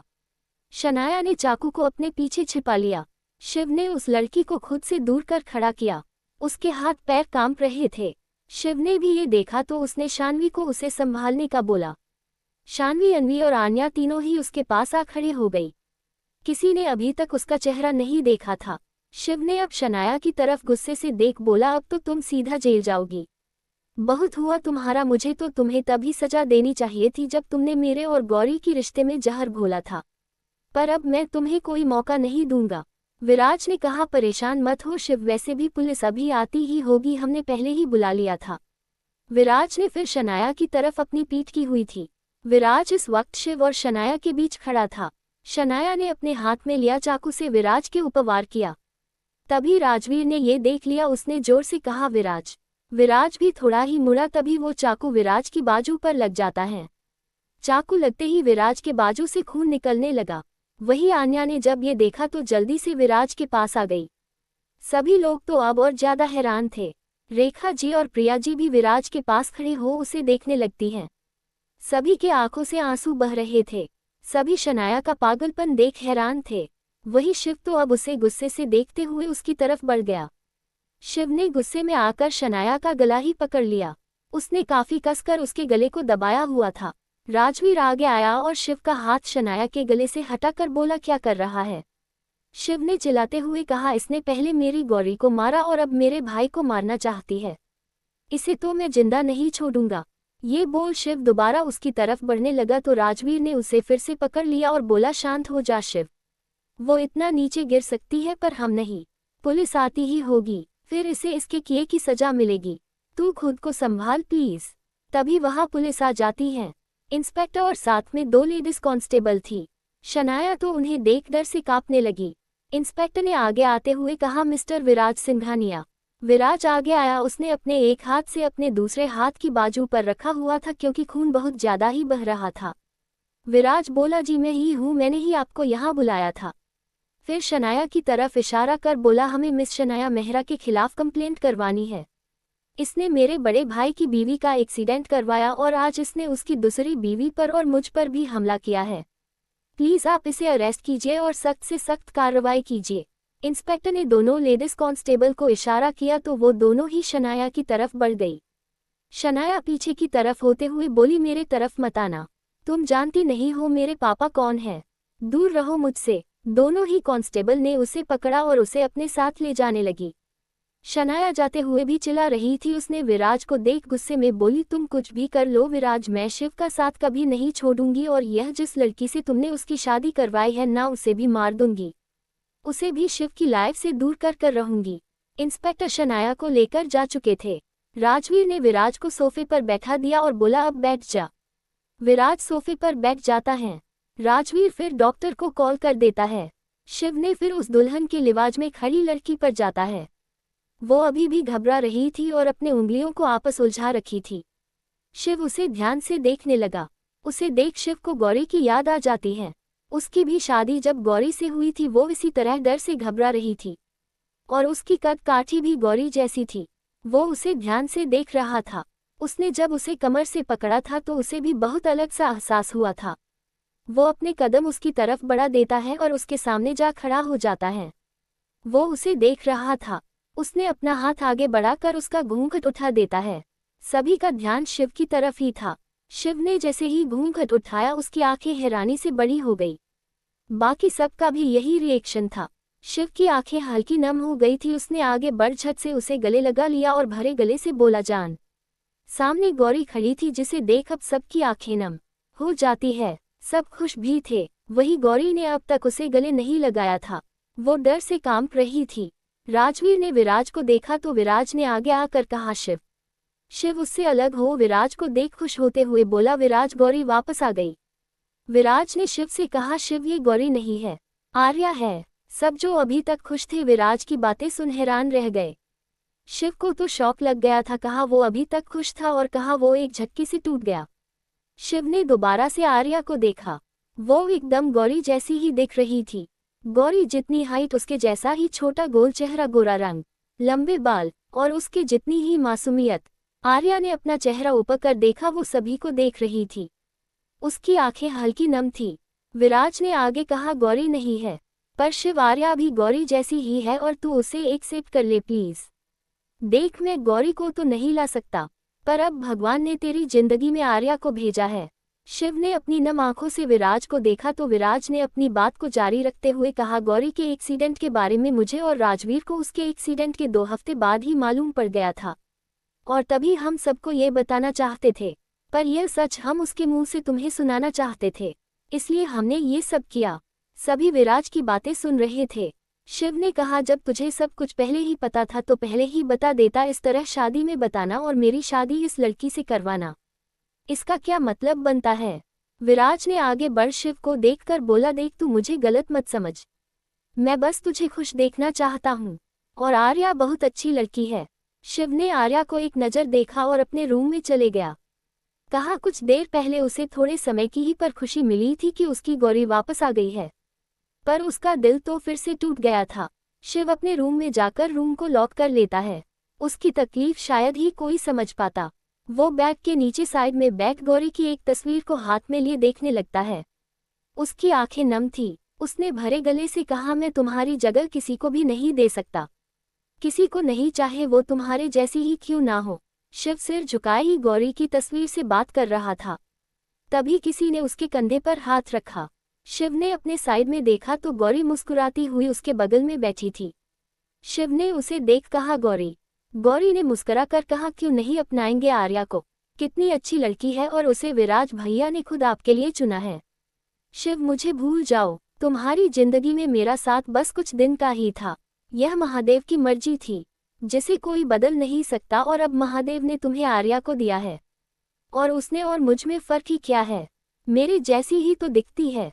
तुम्हें तो उसकी सूरत में मैं मिल तो गई, फिर क्यों नहीं उसे अपना सकते हो। इतना आसान नहीं होता है, शिव ने कहा। उसके बोली में एक दर्द था। क्यों आसान नहीं होगा। हमारी भी जब शादी हुई थी तब कौन सा मुझे आपसे प्यार था, या आप ही मुझसे प्यार करते थे, नहीं ना। सब कुछ नया था, पर हमने एक दूसरे को जाना पहचाना तो हमारे रिश्ते में भी प्यार आया। वैसे ही आर्या के साथ भी है। शिव ने अपना सिरना में हिला दिया और कहा, नहीं, कुछ भी वैसे नहीं है, मुझे सिर्फ तुम चाहिए और कोई नहीं। गौरी ने मुस्कुरा कर कहा, अब यह नहीं हो सकता शिव, कोशिश कीजिए और अपने इस नए रिश्ते में आगे बढ़िए, और हाँ, उस पर कभी गुस्सा मत करना, क्योंकि आपके गुस्से से वो बेचारी डर जाएगी। शिव ने हल्का सा हंसकर कहा, तुम भी मेरे गुस्से से डरती थी। गौरी ने हंसते हुए कहा, और नहीं तो क्या, आपको याद जब हमारी शादी हुई थी और उसके कुछ दिन बाद जब आपका लैपटॉप मेरे हाथों से गिर गया था तो आपने कितना गुस्सा किया था। सच में मैं तो बहुत डर गई थी, पर बाद में नहीं, क्योंकि बाद में तो आप मुझसे डरने लगे थे। उसकी बातें सुन शिव हंसने लगा। न जाने कितने दिनों बाद वो इस तरह से हंस रहा था। उसने गौरी का हाथ पकड़ना चाहा, तभी वो गायब हो गई और शिव, जो अभी तक हंस रहा था, फिर से उदास हो जाता है। वहीं नीचे हॉल में विराज की फैमिली और राजवीर, अनवी और आर्यन बैठे हुए थे। आर्या भी वही थी, पर उससे तो कुछ बोला ही नहीं जा रहा था। डॉक्टर भी आकर विराज की ड्रेसिंग कर जा चुके थे। सभी शांत से बैठे थे। रेखा जी ने एक नज़र आर्या को देखा, उन्हें भी विश्वास नहीं हो रहा था कि यह गौरी नहीं आर्या है। विराज की दादी ने विराज से कहा, वैसे तुम दोनों इसे कैसे कैसे जानते हो। विराज ने बताना शुरू किया। फ्लैशबैक। 2 हफ्ते पहले राजवीर और विराज अपने किसी प्रोजेक्ट के सिलसिले में किसी गांव में गए हुए थे जमीन देखने। दोनों ही वापस आ रहे थे, तभी एक लड़की उनकी कार के सामने आ गई। राजवीर ने एक झटके से कार रोकी। उस लड़की ने अपने चेहरे पर अपने दोनों हाथ किया हुआ था, क्योंकि कार की फ्लैशलाइट उसके चेहरे पर पड़ रही थी। इतने रात के समय ऐसे सुनसान सड़क पर किसी लड़की को देख विराज और राजवीर अपनी कार से बाहर आते हैं। दोनों ने ही बाहर आकर देखा तो एक लड़की शादी का जोड़ा पहने खड़ी थी। उस लड़की ने अपना हाथ नीचे किया तो उसका चेहरा देख राजवीर और विराज दोनों ही शॉक्ड रह गए, क्योंकि सामने आर्या खड़ी थी, जो दिखने में गौरी जैसी थी। आर्या जल्दी से आगे आकर बोली, भैया प्लीज मेरी हेल्प कर दीजिए, कुछ लोग मेरे पीछे पड़े हैं। ये बोलते हुए वो डर से कांप रही थी। राजवीर और विराज को तो जैसे कुछ सुनाई ही नहीं दे रहा था, वो बस आर्या को देख रहे थे। आर्या ने हाथ जोड़ते हुए कहा, प्लीज भैया मेरी हेल्प कर दीजिए। तभी वहां कुछ लोग आ गए। कुछ 4-5 लोग थे, दिखने में किसी गुंडे की तरह लग रहे थे। उनमें से एक लड़के ने राजवीर और विराज की तरफ देखकर कहा, ए लड़के, उस लड़की को हमें दे दे, नहीं तो तुझे बहुत ही मारेंगे, इतना कि तू अपने घर नहीं पहुंच पाएगा। उसकी बातें सुन राजवीर और विराज दोनों का ध्यान उन आदमियों पर गया जो उसी तरफ आ रहे थे। दोनों ने कुछ नहीं कहा, पर आर्या वो रोते हुए राजवीर और विराज की तरफ ही देख रही थी। तभी उन आदमियों ने देखा कि दोनों कुछ नहीं कह रहे, तो उनमें से एक आदमी ने आर्या का हाथ पकड़ लिया और उसे ले जाने लगा। आर्या अपना हाथ पीछे खींच रही थी। वो आदमी उसे ले जाने लगे, तभी राजवीर ने उस आदमी के मुंह पर एक पंच जड़ दिया। वो आदमी अगले ही पल जमीन पर गिरा हुआ था। उसके दूसरे साथी ने जैसे ही राजवीर पर हाथ उठाना चाहा तो विराज ने उसे भी एक पंच मारा। ऐसे ही वहां फाइटिंग शुरू हो गई। कुछ देर में वो आदमी जमीन पर पड़े हुए थे। राजवीर और विराज दोनों ही गुस्से में उन आदमियों को घूर रहे थे। राजवीर ने उन आदमियों को देख गुस्से में कहा, अगर दोबारा किसी लड़की को परेशान किया ना तो और भी बुरी हालत होगी तुम्हारी। ये बोल राजवीर ने एक लात उस आदमी के पेट पर मार दी जिसने आर्या का हाथ पकड़ा हुआ था। विराज आर्या के पास आया। राजवीर भी आर्या के पास आ खड़ा हो गया और शांत भाव से कहा, डरो मत, और ये बताओ तुम्हारा नाम क्या है। आर्या ने अपनी आंसू भरी आंखों से राजवीर को देखा और धीरे से कहा, आर्या। विराज तो अभी भी उसे ध्यान से देख रहा था। विराज ने ध्यान से उसे देखा। आर्या का चेहरा तो गौरी से मिलता था, पर उसकी आंखें ब्राउन कलर की थी और गौरी की आंखें काली थी। विराज ने आर्या से सवाल किया, तुम इतनी रात को यहाँ क्या कर रही हो और तुम्हारे पेरेंट्स कहाँ है। आर्या उनकी बात सुन रोने लगी। राजवीर ने उसे देख विराज को आंखों के इशारे से ही कुछ न पूछने को कहा। फिर आर्या को देख कहा, हमारे साथ चलोगी। वैसे भी इतनी रात को इस सुनसान जगह पर रुकना सेफ नहीं होता। आर्या दोनों को देख रही थी। वो ऐसे ही कैसे किसी के साथ जा सकती थी। वैसे भी वो दोनों जानती ही कहा थी जो वो इनकी बात पर विश्वास कर सके। आर्या को कुछ समझ नहीं आ रहा था। उसके मन का डर समझकर विराज ने कहा, देखो तुम हम पर विश्वास कर सकती हो, प्लीज डरो मत, हमें अपने बड़े भाई जैसा समझो। आर्या उन्हें देख रही थी। फिर धीरे से अपना सिर हाँ में हिला दिया और बोली, ठीक है। राजवीर उसे कार के पास लेकर आया और कार का बैक डोर ओपन कर आर्या को बैठने का इशारा किया। आर्या अंदर बैठ गई। फिर विराज और राजवीर भी कार में बैठ गए। राजवीर ने कार स्टार्ट कर दी। तीनों कुछ ही देर में एक अपार्टमेंट और पहुंचे। यह अपार्टमेंट राजवीर का ही था, पर वो कभी वहां आता नहीं था। तीनों अंदर आए। राजवीर ने आर्या को बैठने का इशारा किया तो आर्या वहीं बैठ गई। उसे अभी भी डर लग रहा था। विराज वहीं हाथ बांधे खड़ा था। राजवीर ने आर्या को एक ग्लास पानी दिया। आर्या ने पानी पिया और ग्लास टेबल पर रख दी। आर्या अब कुछ हद तक नॉर्मल हो चुकी थी। राजवीर ने अब प्यार से कहा, देखो डरो मत, ये बताओ तुम्हारे पेरेंट्स कहाँ और तुम वहाँ क्या कर रही थी। तुम हमें बताओगी तो हम तुम्हारी हेल्प करेंगे। आर्या ने एक नज़र दोनों को देखा और धीरे से बोली, मेरे माँ पापा नहीं है। 2 साल पहले उनकी एक कार एक्सीडेंट में डेथ हो गई। उसकी बात सुन दोनों को बुरा लगा। आर्या ने आगे कहा, मैं वहाँ उन लोगों से बचते हुए आई थी। मेरे माँ पापा की डेथ के बाद मामा मामी मेरे साथ रहने लगे, पर वो दोनों ही मुझे मारते थे, घर का सारा काम करवाते थे। और कुछ दिन पहले ही उन्होंने मुझे किसी पैसे वाले आदमी को बेच दिया और मुझसे कहा कि वो मुझे पसंद करते हैं और शादी करना चाहते हैं। मैंने मना किया तो मामा मामी ने मुझे मारा और आज जबरदस्ती मेरी शादी उससे करवा रहे थे। तो मैं वहां से भाग आई। वो सभी उसी के आदमी थे जो मेरे पीछे पड़े हुए थे। विराज भी आकर दूसरे सोफे पर बैठ गया और आर्या को देखने लगा। आर्या की उम्र भी काफी कम लग रही थी। वो आदमी कौन है, तुम उसे जानती हो। आर्या ने हाँ में अपना सिर हिला दिया और बोली, यह शहर के पास ही जो छोटा सा गांव है रामपुर, वहाँ के ठाकुर साहब का बेटा है। वो बहुत ही बुरा है, गांव में हर लड़कियों को परेशान करता है। राजवीर ने विराज को देखकर कहा, ये तो वही गांव है जहां हम आज गए थे ना। विराज ने हाँ में सिर हिला दिया। विराज ने दोबारा सवाल किया, अच्छा उम्र क्या है तुम्हारी। आर्या ने धीरे से कहा, 19 साल। विराज ने आगे कहा, तो तुम पढ़ाई करती हो। आर्या ने रोते हुए कहा, नहीं, जब माँ पापा थे तब मैं कॉलेज जाती थी, पर जब से उनकी डेथ हुई मामा मामी ने कॉलेज छुड़वा दिया। उसकी बातें सुन दोनों को ही बुरा लग रहा था। राजवीर ने कहा, कोई बात नहीं, अब आगे क्या करना चाहती हो। आर्या ने कहा, मेरे पापा मुझे डॉक्टर बनते देखना चाहते थे, पर अब उनका सपना पूरा नहीं हो सकता। मैं अपनी पढ़ाई पूरी करना चाहती थी, पर मामा मामी ने मेरा सपना ही तोड़ दिया। आर्या ने यह बात उदास होते हुए कही थी। कोई बात नहीं, अब अपना सपना पूरा कर लेना। हम तुम्हारा एडमिशन यहाँ के बेस्ट कॉलेज में करवा देंगे। आर्या ने उसे देख हैरानी से कहा, आप? पर आप क्यों? राजवीर ने मुस्कुरा कर कहा, क्योंकि तुम हमारी छोटी बहन जैसी हो। देखो, मेरी कोई छोटी बहन नहीं है, इसलिए मुझे अपने बड़े भाई जैसा समझो। और हाँ, आज से यही रहना। तुम्हारे लिए कुछ खाने के लिए मांगा लेते हैं। ये बोल राजवीर आर्या के लिए खाना ऑर्डर करता है। कुछ देर में उसका ऑर्डर आ जाता है। राजवीर खाना टेबल पर रख बोला, तुम खाना खा लेना, अब हम दोनों चलते हैं। ये बोल उसने हल्की सी मुस्कान उसे पास की। और आप लोग कहाँ रहेंगे? आर्या ने कहा। तो विराज ने मुस्कुरा कर कहा, उसकी तुम टेंशन मत लो, हम अपने घर पर रहेंगे। यह अपने घर और मैं अपने। तुम यहाँ अच्छे से रहो। तुम्हारी जरूरत का सारा सामान यहाँ है और कोई भी चीज़ की प्रॉब्लम हो तो अपने इस भाई को कॉल कर देना। फ़ोन वहाँ है और नंबर डायरी में लिखा। ठीक है, अब हम चलते हैं। राजवीर और विराज दोनों ही अपार्टमेंट से बाहर निकल आए और अपनी कार में बैठ घर के लिए निकल जाते हैं। कार ड्राइव करते हुए ही राजवीर ने विराज से कहा, आर्या बिल्कुल गौरी जैसी दिखती है ना? हाँ, पर आंखें अलग है, विराज ने जवाब दिया। हाँ, पर वैसे कोई इतना बुरा कैसे हो सकता है? उसके मामा मामी, मतलब मामी का समझ आता है, पर उसके मामा भी उसे किसी को बेचने से पहले एक बार नहीं सोचे। राजवीर ने कहा, इसमें हम कुछ नहीं कर सकते, कुछ लोग होते ही घटिया है और उसके मामा मामी भी वैसे ही है। विराज ने गहरी सांस लेते हुए कहा। राजवीर ने विराज को घर छोड़ा और खुद अपने घर निकल गया। रात बहुत हो गई थी, इसलिए विराज सीधे अपने रूम में चले गया। अगली सुबह ही उसे पता चला कि रेखा जी शिव की शादी शनाया से कराना चाहती हैं। क्योंकि शनाया ने इन दिनों बाकी सभी को बहुत अच्छा बनने का अपना ड्रामा दिखाकर आपने जाल में फंसा लिया था। किसी को कोई प्रॉब्लम भी नहीं थी, पर विराज का दिमाग इस बात से ठनक गया। उसने किसी को कुछ नहीं कहा और ऑफिस निकल गया। वो आज अपने ऑफिस जाने से पहले राजवीर से मिलने शेखावत इंडस्ट्रीज चले गया और राजवीर को शनाया और शिव की शादी की बात बताई।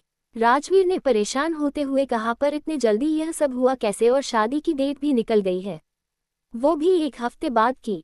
सब कुछ इतना जल्दी हो गया। और शिव, उसने कुछ नहीं कहा क्या? नहीं, उसने कुछ नहीं कहा, वैसे भी आजकल वो बातें समझता ही कहाँ है, विराज ने कहा। राजवीर ने आगे कहा, पर हम शिव की शादी शनाया से नहीं होने दे सकते हैं। तुझे पता है ना, उसने गौरी का एक्सीडेंट करवाया है। ऐसे में उसकी शादी नहीं, हमें कुछ करना चाहिए। विराज ने कहा, हाँ वही तो बात है, उसकी शादी शिव से नहीं हो सकती, हमें कुछ तो करना होगा जिससे उसकी शादी भी ना हो और सच भी सबके सामने आ जाए। राजवीर ने कुछ सोचकर कहा, कुछ ऐसा करते हैं कि वो खुद गुस्से में आकर अपना सच कह दे। और यह कैसे पॉसिबल है? विराज ने कहा, है पॉसिबल। अगर शादी वाले दिन शिव की शादी किसी और से हो जाए तो वो गुस्से में आकर कुछ ना कुछ तो बोल ही देगी, वैसे भी उसे शिव किसी भी कीमत पर चाहिए। राजवीर ने कहा, पर हम इतनी जल्दी लड़की कहाँ से लाएंगे? अच्छी लड़की कोई पेड़ पर तो मिलती नहीं है। तो फिर? विराज ने सोचते हुए कहा, तो किसी ऐसी लड़की को देखो जो आपकी नज़रों में हो। इतनी बड़ी कंपनी चलाते हैं आप दोनों, कोई ना कोई लड़की तो मिल ही जाएगी। या आपके किसी फ्रेंड की बहन या कोई और जिसे आप अच्छी तरह से जानते हो, उसी से शादी करा दीजिए शिव भाई की। राजवीर और विराज ने पीछे देखा जहां आर्यन खड़ा हुआ ये बोल रहा था। आर्यन को वहां देख राजवीर की आंखें छोटी छोटी हो गई। उसने आर्यन से कहा, तुम यहाँ क्या कर रहे हो? आर्यन ने मुंह बनाते हुए कहा, आप ही तो कहते हो कभी ऑफिस भी देख लिया कर आकर, इसलिए आज ऑफिस देखने आया था। बहुत अच्छा, और यहाँ की एम्प्लॉय तो और भी अच्छी, कितने अच्छे से बातें करती हैं। आगे की बात आर्यन ने हंसते हुए कहा। राजवीर उसे अभी भी घूर रहा था। आर्यन ने कहा, अब क्या हुआ, ऐसे क्यों देख रहे हैं? और मुझे भी वो शनाया टनाया पसंद नहीं है, इसलिए आपको आइडिया दे रहा हूँ। राजवीर ने उसे घूरते हुए कहा, ठीक है, अब तेरा हो गया तो या घर जा या फिर सीधे फैक्ट्री जा और वहाँ का काम देखकर आ, समझा? आर्यन ने हड़बड़ाते हुए कहा, भाई मुझे याद आया, भाभी ने कहा था जल्दी घर आने के लिए, उन्हें कहीं जाना था। ये बोल वो राजवीर के केबिन से बाहर भाग गया। उसे इस तरह देख दोनों ही हंस देते हैं। विराज ने हंसते हुए कहा, वैसे आर्यन ने आइडिया तो अच्छा दिया है। राजवीर ने कुछ सोचते हुए कहा, आर्या। विराज उसकी बात सुन हैरानी से उसे देखने लगा और कहा, क्या आर्या, हम ऐसे कैसे उसकी हेल्प कर उसे शिव से शादी करने के लिए कह सकते हैं? वो हमें गलत समझेगी। नहीं, रहने दे, वैसे भी अभी उसकी पढ़ाई की उम्र है। अरे हम सिर्फ उससे पूछेंगे और अपनी मजबूरी बताएंगे तो शायद वो समझ जाए। कुछ सोचकर विराज ने भी उसे हाँ कह दिया, और वैसे भी वो एक ट्राई तो कर ही सकते थे। 2 दिन बाद विराज और राजवीर दोनों ही आर्या से मिलने आए थे। आर्या अब उन्हें काफी हद तक नॉर्मल लग रही थी। पर विराज और राजवीर दोनों को ही उससे बात करने में हिचकिचाहट हो रही थी। दोनों ने खुद को नॉर्मल किया और विराज ने धीरे से कहा, आर्या हमें तुमसे कुछ कहना है। आर्या ने मुस्कुरा कर कहा, बोलिए ना भाई, आपको जो भी कहना है। विराज ने कहा, देखो तुम हमें गलत मत समझना, बस हमें तुम्हारी हेल्प चाहिए और इससे तुम्हारी लाइफ भी बेटर हो जाएगी। और तुम कोई भी फैसला लोगी हम उसे ही मानेंगे, तुम पर कोई बात का दबाव नहीं है और ये तो बिल्कुल मत सोचना कि हमने तुम पर कोई एहसान किया है और उसके बदले में हम तुमसे ये कह रहे हैं। विराज की इतनी बातें सुन आर्या को अब कुछ समझ नहीं आ रहा था। फिर उसने कहा, आप कहिए तो भाई, बात क्या है? अगर मेरे लिए पॉसिबल हुआ तो मैं वो करूंगी। विराज ने सीधे कहा, मेरे भाई से शादी कर लो। आर्या उसकी बात सुन हैरान रह गई। उसे तो जैसे कुछ समझ ही नहीं आ रहा था। विराज ने उसकी हैरानी समझते हुए उसे शिव और गौरी की फोटो दिखाते हुए उसे उन दोनों के बारे में सब कुछ बता दिया। आर्या को उसकी बात सुन कुछ समझ नहीं आ रहा था, पर वो दोनों को मना भी नहीं कर पा रही थी। राजवीर ने उसके चेहरे को देख कहा, आर्या कोई बात नहीं, तुम्हें ना कहना है खुलकर कह तो तुम्हें हम दोनों में से कोई कुछ नहीं कहेगा। ठीक है, हम दोनों चलते हैं। ये बोल दोनों ही वहां से उठ गए और जाने लगे। तभी आर्या ने धीरे से कहा, ठीक है, मैं तैयार हूँ, मुझे इस शादी से कोई प्रॉब्लम नहीं है। उसकी बात सुन दोनों ही खुश हो जाते हैं। विराज ने उसे देख कहा, आर्या प्लीज किसी दबाव में आकर यह डिसीजन मत लेना, ये पूरी लाइफ का डिसीजन होता है। आर्या ने थोड़ा मुस्कुरा कर कहा, अब आप दोनों ने ये डिसीजन लिया है तो मेरे लिए ये भी सही ही होगा। वैसे भी आप दोनों ने मुझे अच्छी लाइफ दी है तो उसे खराब नहीं होने देंगे, इतना तो मुझे आप पर विश्वास है। वैसे भी आपने मुझे चुना, यही मेरे लिए बहुत बड़ी बात है। कहा, आपका घर परिवार और मेरा तो कोई है भी नहीं। एक दर्द भरी मुस्कान उसके चेहरे पर आ गई। आर्या की आंखें नम थी। जिसे देख राजवीर ने आगे आ उसके सिर पर हाथ रखकर कहा, ऐसे कैसे, तुम्हारा कोई नहीं है? मैं हूँ तुम्हारा बड़ा भाई, और आज से यह मत कहना तुम्हारा कोई नहीं है। हम हैं और विराज की फैमिली तो बहुत अच्छी है, देखना तुम वहाँ बहुत खुश रहोगी। आर्या के चेहरे पर भी मुस्कुराहट आ गई। राजवीर और विराज वहाँ से चले गए। फ्लैशबैक एंड सभी घर वाले विराज की बातें सुन रहे थे। आर्या तो अभी भी सिर झुकाए एक सोफे पर बैठी थी। सभी ने एक नज़र आर्या को देखा, फिर विराज और राजवीर को देखने लगे। सभी के फेस एक्सप्रेशन समझ ही नहीं आ रहे थे। तभी राजवीर सोफे पर से उठते हुए रेखा जी से बोला, आंटी अगर आप लोग इस शादी को नहीं मानते और आपको लगता है हमने गलत किया है तो कोई बात नहीं, मैंने आर्या को अपनी छोटी बहन माना है, मैं उसे अपने साथ अपने घर ले जाऊंगा। ये बोल राजवीर आर्या के पास आया और बोला, आर्या घर चलो। आर्या ने एक नज़र उसे देखा और सिर झुकाए ही खड़ी हो गई। आर्या अपना लहंगा संभालते हुए राजवीर के पीछे चलने लगी। तभी राजवीर ने अनवी और आर्यन को देख बोला, चलो घर जाना है। आर्यन ने कहा, ठीक है भाई। चारों बाहर जाने लगे। विराज को भी लगा शायद उसके परिवार वाले आर्या को एक्सेप्ट नहीं कर सकते हैं। विराज भी राजवीर को जाते देख रहा था। चारों गेट की तरफ पहुंचे ही थे, तभी विराज की दादी माँ ने कहा, रुको राजवीर, तुम हमारे खानदान की बहू को अपने साथ नहीं ले जा सकते हो। शादी चाहे जैसी भी क्यों ना हुई हो, वो अब हमारे घर बड़ी बहू है। उनकी बात सुन राजवीर उनकी तरफ मुड़ा तो दादी जी ने मुस्कुरा कर कहा, हाँ अब तुम्हारी बहन हमारे घर की बहू है, इसलिए तुम अब उसे नहीं ले जा सकते। उनकी बात सुन राजवीर और विराज के चेहरे पर भी मुस्कुराहट आ गई, क्योंकि उन्हें अब गिल्ट हो रहा था कि कहीं उन्होंने अपने फायदे के लिए आर्या की जिंदगी तो बर्बाद नहीं कर दी। पर अब दोनों का मन हल्का हो गया था। सभी घर वाले के चेहरे पर भी मुस्कुराहट थी। दादी जी ने रेखा जी से कहा, बहू अपनी बहू की स्वागत की तैयारी करो या बिना गृह प्रवेश के ही घर में लाओगी उसे। रेखा जी ने मुस्कुरा कर कहा, नहीं माँ, हम अभी तैयारी करते हैं। आन्या ने रेखा जी को रोकते हुए कहा, बड़ी माँ आप रहने दे, मैं और शान्वी तैयारी कर देते हैं। ये बोल वो शान्वी का हाथ पकड़ उसे अपने साथ ले गई। कुछ देर में दोनों ने तैयारी की और साइड में खड़ी हो गई। दोनों के चेहरे पर खुशी थी कि कम से कम उस चुड़ैल शनाया इस घर में नहीं आई। आर्या दरवाजे पर खड़ी थी। तभी रेखा जी ने कहा, क्या शिव नहीं आएगा? प्रिया जी ने कहा, दीदी आप तो जानती है वो अभी कितने बड़े गम में है, शायद ना आए, आप सिर्फ आर्या की ही आरती कर दीजिए। रेखा जी थोड़ा उदास हो गई तो विराज ने कहा, रुकिए बड़ी माँ, आर्या का गृह प्रवेश शिव के साथ ही होगा, मैं अभी उसे लेकर आता हूँ। ये बोल विराज शिव के रूम में चले गया। विराज रूम में आया तो देखा शिव बैग के नीचे एक साइड बैठा है, उसके हाथ में गौरी की फोटो थी। विराज उसके पास आया और बोला, शिव बाहर चल, बड़ी माँ को गृह प्रवेश की रस्म करनी है। शिव ने मना करते हुए कहा, नहीं विराज, मुझे कोई रस्म नहीं करनी, तू जा यहाँ से प्लीज। विराज ने शिव के कंधे पर हाथ रखकर कहा, देख शिव, तू इस तरह से कब तक रहेगा? पता है ना बड़ी माँ को कितना बुरा लगता है तुझे इस तरह से देखकर, पर नहीं, तुझे सिर्फ तेरा दुख दिखता है। तुझे पता है आर्या की फैमिली भी कार एक्सीडेंट में खत्म हो गई, वो भी 2 साल पहले। 17 साल की थी तब वो। उसके बाद उसके मामा मामी आज तक उसे टॉर्चर करते आए हैं, फिर भी वो इतना नहीं टूटी। तेरे पास तो तेरी पूरी फैमिली है, उसके पास तो कोई भी नहीं था, और जो थे भी तो उसे दुख देने के लिए थे। सोच कैसे उस छोटी सी लड़की ने खुद को संभाला, और एक तू है, कितना बड़ा है, समझदार, खुद के दम पर खड़ा है। उसके तो सपने ही उसके मामा मामी ने खत्म कर दिए थे, और तुझे संभालने के लिए तो फिर भी हम सब है।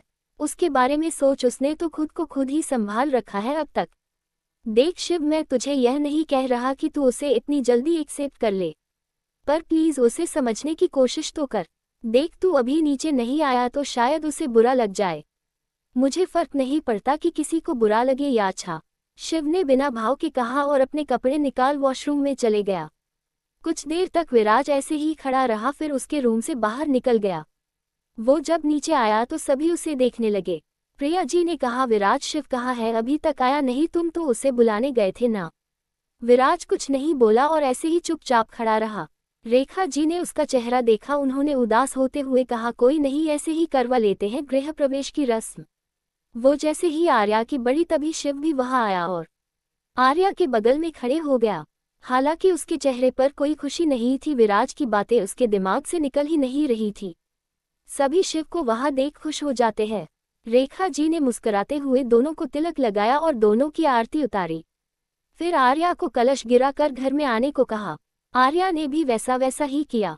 आर्या ने कलश गिराकर अपने छोटे छोटे पैरों के छाप घर में छोड़ते हुए अंदर आई। आर्या ने फिर आगे बढ़कर पहले दादी माँ के पैर छुए, फिर शिव के पापा के और उसके बाद विराज के पापा के। आर्या रेखा जी की पैर छूने लगी तो उन्होंने रोकते हुए कहा, बेटी पैर नहीं छूटी है, ये बोल उसे गले लगा लेती हैं। आर्या की आंखें दोबारा नम हो जाती है क्योंकि उसे अपने माँ पापा की याद आती है। वो फिर प्रिया जी के पैर छूने गई तो उन्होंने भी उसे गले लगा लिया। शिव अब तक दोबारा अपने रूम में चले गया था। प्रिया जी ने आन्या से कहा, बेटा आर्या को शिव के रूम में ले जाओ। आन्या ने हाँ में सिर हिलाया और उसे अपने साथ शिव के रूम की तरफ ले गई। राजवीर ने आर्या के जाने के बाद सबको देखकर कहा, ठीक है, अब हम भी चलते हैं। उसने सबसे इजाजत ली और आर्यन और अन्वी के साथ अपने घर के लिए निकल गया। आन्या आर्या को लिए शिव के रूम में आती है। शिव रूम में कहीं नहीं दिखा तो आन्या उसे बेड पर बैठाते हुए बोली, तुम चेंज कर लो, मैं तुम्हारे लिए कुछ खाने के लिए लेकर आती हूँ। आन्या जाने लगी तो आर्या ने उसका हाथ पकड़ लिया। आन्या ने पीछे मुड़कर देखा तो आर्या ने सिर झुकाए हुए कहा, आप थोड़ी देर रुक जाए ना। आन्या समझ रही थी कि वो डर रही है। आन्या ने उसे समझाते हुए कहा, डरो मत, शिव भैया बहुत अच्छे हैं और तुम्हें उनसे डरने की क्या जरूरत, तुमने कुछ थोड़ी किया है। अब मैं तुम्हारे लिए खाना भेजावती हूँ, चेंज कर लो फिर खाना खा लेना, भूख लगी होगी ना। आर्या ने मासूमियत से हाँ में सिर हिला दिया। आन्या मुस्कुराते हुए वहां से चली गई। आर्या अब रूम को देख रही थी। रूम काफी बड़ा था, हर दीवार पर गौरी और शिव की तस्वीर लगी हुई थी। आर्या सारी तस्वीर को बहुत ध्यान से देख रही थी। आर्या ने गौरी और शिव की शादी की तस्वीर को देखकर कहा, ये तो सच में मेरे जैसी ही दिखती है, बस इनकी आंखें अलग है। आर्या से खुद से ही बातें कर रही थी। आर्या खुद से ही बातें करते हुए पूरे रूम को देख रही थी, तभी उसके कानों में शिव की आवाज सुनाई दी, तुम मेरे कमरे में क्या कर रही हो? शिव बालकनी से कमरे में आते हुए आर्या से बोला। आर्या उसकी आवाज सुन हड़बड़ा जाती है और उसकी तरफ मुड़कर देखती है। शिव को देख वो थोड़ा डर जाती है और अपनी गर्दन नीचे झुका लेती थी। शिव उसके सामने आकर खड़े हो जाता है और उसे देखने लगता है। सच में उसे देख कोई भी कह सकता था कि वो गौरी ही है, कोई फर्क नहीं था दोनों में। शिव उसे देख रहा था जैसे गौरी को देख रहा हो। आर्या जब शिव को खुद को देखते पाती है तो धीरे से बोली, वो आन्या दीदी मुझे यहाँ छोड़कर गई है। उसकी आवाज सुन शिव का ध्यान उसके चेहरे से हट जाता है। शिव उसकी तरफ से अपना मुंह फेर लेता है क्योंकि सच में वो आर्या को गौरी समझने लगा था। उसे तो याद ही नहीं रहा कि वो आर्या है, गौरी नहीं। शिव ने फिर उसकी तरफ देखकर बोला, तो ऐसे यहाँ खड़ी क्यों हो? जाकर चेंज करो और सो जाओ। उसकी बात सुनकर आर्या बोली, वो मेरे पास कपड़े नहीं है। शिव ने उसे घूरकर देखते हुए कहा, हाँ तो मैं क्या करूँ? तुम्हारे पास कपड़े नहीं है तो जाकर किसी और से कहो, मुझसे नहीं। और हाँ, एक बात याद रखना, कबोर्ड में से अगर कोई भी कपड़े पहने तो मुझसे बुरा कोई नहीं होगा, समझी। और हाँ, एक बात अपने दिमाग में बैठा लो, गौरी की कोई चीज़, कोई भी कपड़े या कुछ भी तुम यूज़ नहीं करोगी। वो सिर्फ उसका है और उसकी किसी भी चीज़ पर तुम्हारा कोई हक नहीं है, समझ गई ना।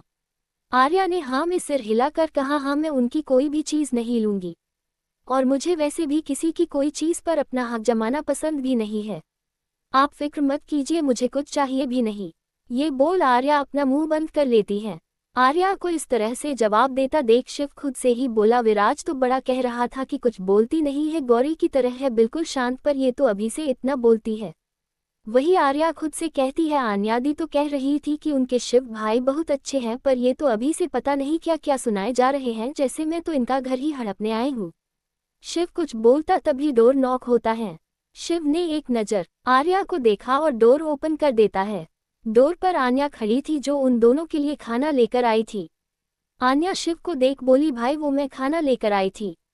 शिव ने कुछ नहीं बोला और सामने से हट गया। आन्या कमरे में आ गई। आन्या खाना टेबल पर रख देती है।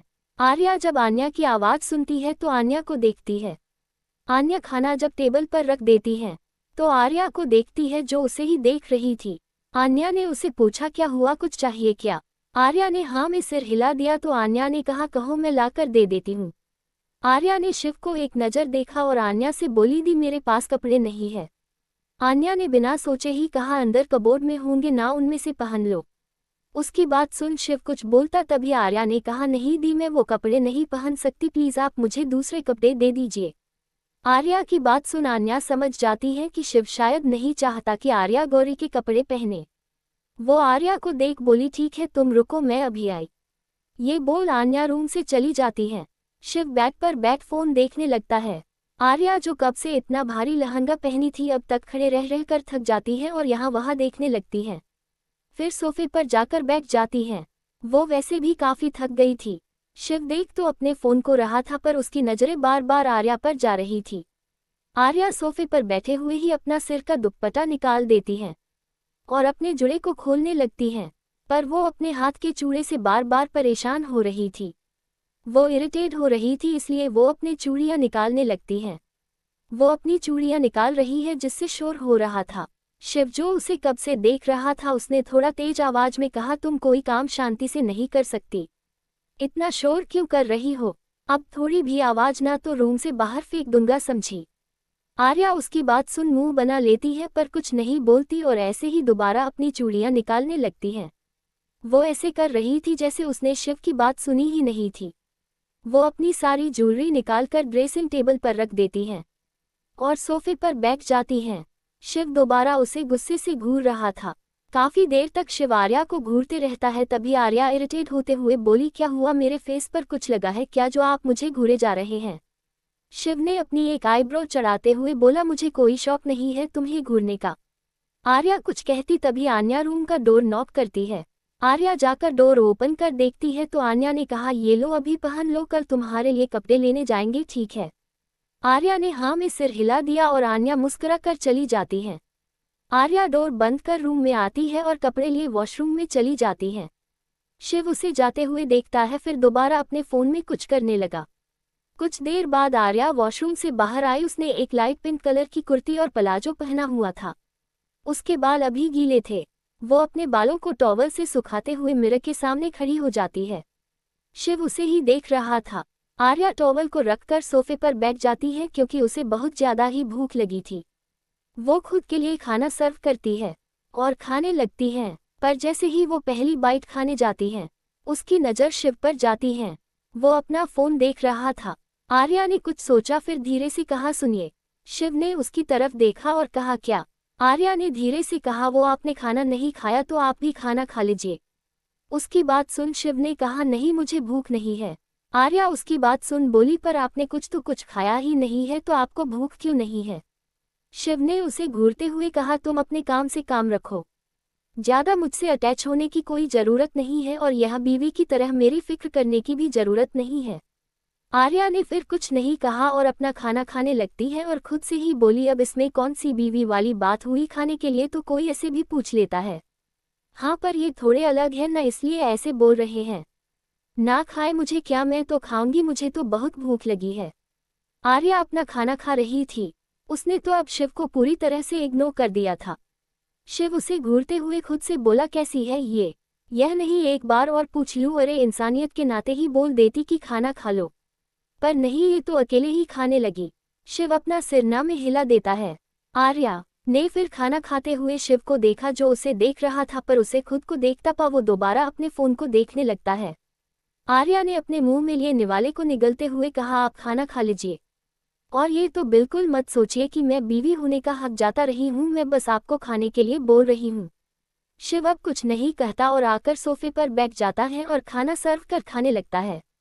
वो सोफे पर एक कोने में बैठा था। दोनों ही चुपचाप अपना खाना खा रहे थे। खाना खाने के बाद शिव बेड पर चले जाता है और आर्या को देख बोला, तुम बेड? उसने इतना ही कहा था तभी आर्या ने कहा, मुझे पता है मैं बेड पर नहीं सोऊंगी, वैसे भी मैं बेड नहीं सोने वाली थी, इसलिए फिक्र मत कीजिए। यह आर्या प्लेट एक में कर साइड में टेबल पर रख देती है और वही सोफे पर ही लेट जाती है। वो वैसे भी काफी थकी हुई थी, उसे जल्दी ही नींद आ जाती है। शिव की आंखों से नींद कोसों दूर थी। वो अभी भी आर्या को देख रहा था। उसका दिल मानने को तैयार ही नहीं था कि वह आर्या है, ना कि उसकी गौरी। वो बेड पर लेटे हुए सामने सोफे पर देख रहा था जहां आर्या बेफिक्री से सो रही थी। सोते हुए वो बिल्कुल गौरी जैसी ही लग रही थी। शिव को जब ज्यादा बेचैनी होने लगती है तो वो बेड से उठ जाता है और रूम में ही रखी वाइन की बोतल लिए बालकनी में जाकर वहां रखे सोफे पर बैठ जाता है और वाइन पीने लगता है। कुछ ही देर में वो सारी वाइन खत्म कर देता है और रूम में बेड पर लेट जाता है। वो इस बार आर्या की तरफ देखता भी नहीं है। कुछ ही देर में वो सो जाता है। विराज के रूम में आन्या विराज की बाहों में लेटी थी और उससे बातें कर रही थी। आन्या ने विराज से शिकायती लहजे में कहा, जब तुम्हें पहले ही पता था तो तभी तुम्हें उस चुड़ैल के बारे सबको बता देना चाहिए था। तुमने सबसे सब कुछ छुपाया क्यों? उसकी बात सुन विराज हंस दिया और बोला, क्या कहा तुमने उसे चुड़ैल? हाँ वैसे दिखती तो है वो चुड़ैल जैसी, आन्या ने मुंह बनाते हुए कहा, और नहीं तो जैसा उसकी शक्ल है वैसी ही उसकी हरकतें, चुड़ैल और मेकअप तो जैसे पूरे दुनिया भर का अपने मुंह पर लगाए घूमती है। विराज उसकी बात सुन हंस रहा था। उसने हंसते हुए कहा, ठीक है समझ गया, तुम्हें वो पसंद नहीं थी। आन्या ने उसे घूरते हुए देखकर कहा, नहीं आपको बड़ी पसंद थी वो चुड़ैल। विराज ने अब उसे चिढ़ाते हुए कहा, सच कहूं तो कॉलेज टाइम में मुझे काफी पसंद थी वो। मैंने तो उसे कॉलेज के सामने प्रपोज भी किया था। उसकी बात सुन आन्या की आंखें हैरानी से फैल गई। फिर उसने थोड़ा गुस्से में कहा, क्या कहा आपने कि वो चुड़ैल मेकअप की दुकान आपको पसंद थी और आपने उसे प्रपोज किया? कभी मुझे तो प्रपोज किया नहीं, और उस चुड़ैल को आपको तो मैं छोड़ूंगी नहीं। ये बोल उसने विराज के बाजू पर एक पंच मार दिया। विराज के मुंह से आह निकल गई क्योंकि आन्या विराज के उसी बाजू पर मारा था जिस पर उसे चोट आई थी। आन्या उसकी दर्द भरी आह सुन जल्दी से उसे देख फिक्र करते हुए बोली, सॉरी विराज, मेरा ध्यान नहीं था। ज्यादा दर्द हो रहा है क्या? विराज उसकी फिक्र देख अब थोड़ा नाटक करते हुए बोला, हाँ सच में दर्द हो रहा है। तुम्हें जरा देखना चाहिए था ना। तुम्हें अपने पति को मरते वक्त सोचना चाहिए कि आज ही उसे चोट लगी थी, पर तुम्हें तो मेरी कोई फिक्र ही नहीं है। विराज ने मुंह बना लिया। आन्या ने उसकी बात सुनी तो थोड़ा उदास होते हुए बोली, आई एम सॉरी विराज, मेरा ध्यान नहीं था। विराज ने कहा, ठीक तो, पर मुझे अभी दर्द हो रहा है, प्लीज मुझे दवा दे दो। आन्या ने फिर उसकी तरफ देखकर कहा, हाँ ठीक है, कहा है दवा बताओ, मैं ले आती हूँ। ये बोल वो बेड से उठने लगी तो विराज ने उसका हाथ पकड़ लिया। आन्या उसके इस तरह हाथ पकड़ लेने से उसे सवालिया नजरों से देखने लगी। विराज ने उसे दोबारा बेड पर बैठा दिया और बड़ी ही सेडिक्टिव अंदाज में बोला, मेरी दवा तो यही, बस मुझे अभी दे दो जिससे मेरा दर्द खत्म हो जाए। आन्या उसे देख बोली, कहा। विराज ने उसके होठों पर अपने अंगूठे से सहलाते हुए कहा, यही है तुम्हारी नजरों के सामने। उसकी बात सुन आन्या की पलकें शर्म से झुक जाती हैं और चेहरे पर मुस्कुराहट आ जाती है। विराज ने उसे यूं शर्माते हुए देखा तो हंसते हुए बोला, हाय अभी भी कितना शर्माती, भूल गई क्या हमारी शादी को 3 महीने हो गए हैं? आन्या उसे अपने सामने से हटाकर खुद बेड पर लेट गई और बोली, नहीं मुझे कोई शर्म नहीं आ रही है, सो जाओ, रात बहुत हो गई है। विराज भी आन्या के पास लेट गया और पीछे से उसे गले लगाकर बोला, क्या हुआ बीवी, दवा नहीं दोगी क्या? अगर नहीं दोगी तो रात भर दर्द रहेगा, और तुम क्या चाहती हो कि तुम्हारा पति रात भर दर्द में रहे? प्लीज दवा दे दो बीवी। उसकी बातें सुन आन्या की धड़कनें बढ़ने लगी। वो बिना विराज की तरफ देखे बोली, विराज सो जाओ, प्लीज, रात बहुत हो गई है। विराज ने आन्या को अपनी तरफ घुमा दिया और उसे कमर से पकड़ खुद से चिपका लिया और उसकी गर्दन पर अपने होंठ रब करता हुआ बोला, नहीं, अभी मुझे सोना नहीं है, मुझे अभी अपनी बीवी को प्यार करना है। आन्या ने अब विराज को देख मुंह बनाकर कहा, क्यों अपनी उस शनाया टनाया को जाकर करो प्यार, आफ्टर ऑल वो आपका पहला प्यार जो है। ये बोल आन्या अपना फेर लेती है। विराज उसे इस तरह देख मुस्करा देता है और बोला, सोच लो बीवी, अगर सच में चले जाओ तो। आन्या ने अपनी आंखें छोटी छोटी कर बोली, जाकर तो दिखाओ, हाथ पैर तोड़ दूंगी तब जाकर अपनी उस मेकअप की दुकान को प्यार करना। विराज ने हैरानी से अपनी आंखें बड़ी बड़ी कर बोला, क्या बीवी, तुम तो अपने पति को धमकी देती हो, तुम्हें तो पता है ना पति परमेश्वर होता है। आन्या ने कहा, तो मेरे पति परमेश्वर, ऐसा कोई काम ही मत कीजिए कि मैं आपको धमकी दूं और सो जाए। ये बोल आन्या अपनी आंखें बंद कर लेती है। विराज उसे देख अपना मुंह बना लेता है और फिर अचानक ही उसके लिप्स पर अपने होंठ रख उसे किस करने लगता है। आन्या उसकी इस हरकत पर अपनी आंखें खोल उसे देखने लगती है, जो अपनी आंखें बंद की उसे किस कर रहा था। आन्या उससे थोड़ा दूर हुई और बोली, यह क्या कर रहे हो विराज। विराज ने उसके होठों पर अपने होंठ रख कहा, किस। ये बोल वो उसे दोबारा किस करने लगता है। कुछ देर बाद वो उससे अलग हुआ और आन्या को देखने लगा। आन्या गहरी गहरी सांसें लेते हुए उसे घूर रही थी। विराज ने मुस्कुराकर उसके नाक पर किस कर बोला, ऐसे मत देखो, नहीं तो रात भर सोने नहीं दूंगा। विराज मुस्कुराते हुए उसे अपनी बाहों में लिए आंखें बंद कर लेता है। आन्या ने एक पंच उसके सीने पर मारा और उसके सीने पर सिर रख अपनी आंखें बंद कर लेती है। विराज ने उसे घूर कर देखा और उसे खुद से चिपका लिया। विराज की पकड़ आन्या की कमर पर कस गई थी। आन्या ने कहा, विराज, मुझे दर्द हो रहा है, छोड़ो। विराज ने उसके गाल पर हल्का सा बाइट किया और उसकी गर्दन में अपना चेहरा छुपाकर अपनी आंखें बंद लिया। आन्या ने भी कुछ नहीं कहा और वो भी कुछ देर में सो गई। अगला दिन शिव का रूम। शिव सुबह जब उठा तो उसने देखा आर्या किसी छोटे बच्चे की तरह सोफे पर सो रही है। उसकी घनी पलकें बंद थी। शिव उसे देख जैसे कहीं खोने लगा। वो उसे एकटक देखे जा रहा था। तभी आर्या ने सोफे पर करवट बदली और वो एक झटके से सोफे से नीचे गिर गई। उसके गिरते ही शिव ने अपनी आंखें कसकर बंद कर ली। आर्या के मुंह से आह निकल गई। आर्या सोफे के नीचे बैठे अपनी कमर सहला रही थी। शिव उसके पास आया और उसे गोद में उठाकर सोफे पर बैठा दिया। उसका ध्यान ही नहीं गया कि उसने आर्या को अपनी गोद में उठाया था। उसने आर्या को सोफे पर बैठा उस पर चिल्लाते हुए कहा, सीधे से तुमसे सोया नहीं जा रहा जो गिर पड़ रही हो। फिर उसने आर्या का चेहरा देखा जो आंसुओं से भरा हुआ था।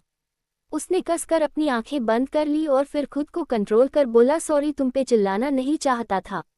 अच्छा, कहाँ लगी है बताओ। आर्या ने सिसकते हुए धीरे से कहा, कमर पर। शिव एक पेन रिलीफ स्प्रे लेकर आया और बोला, आओ तुम्हें दवा लगा देता हूँ।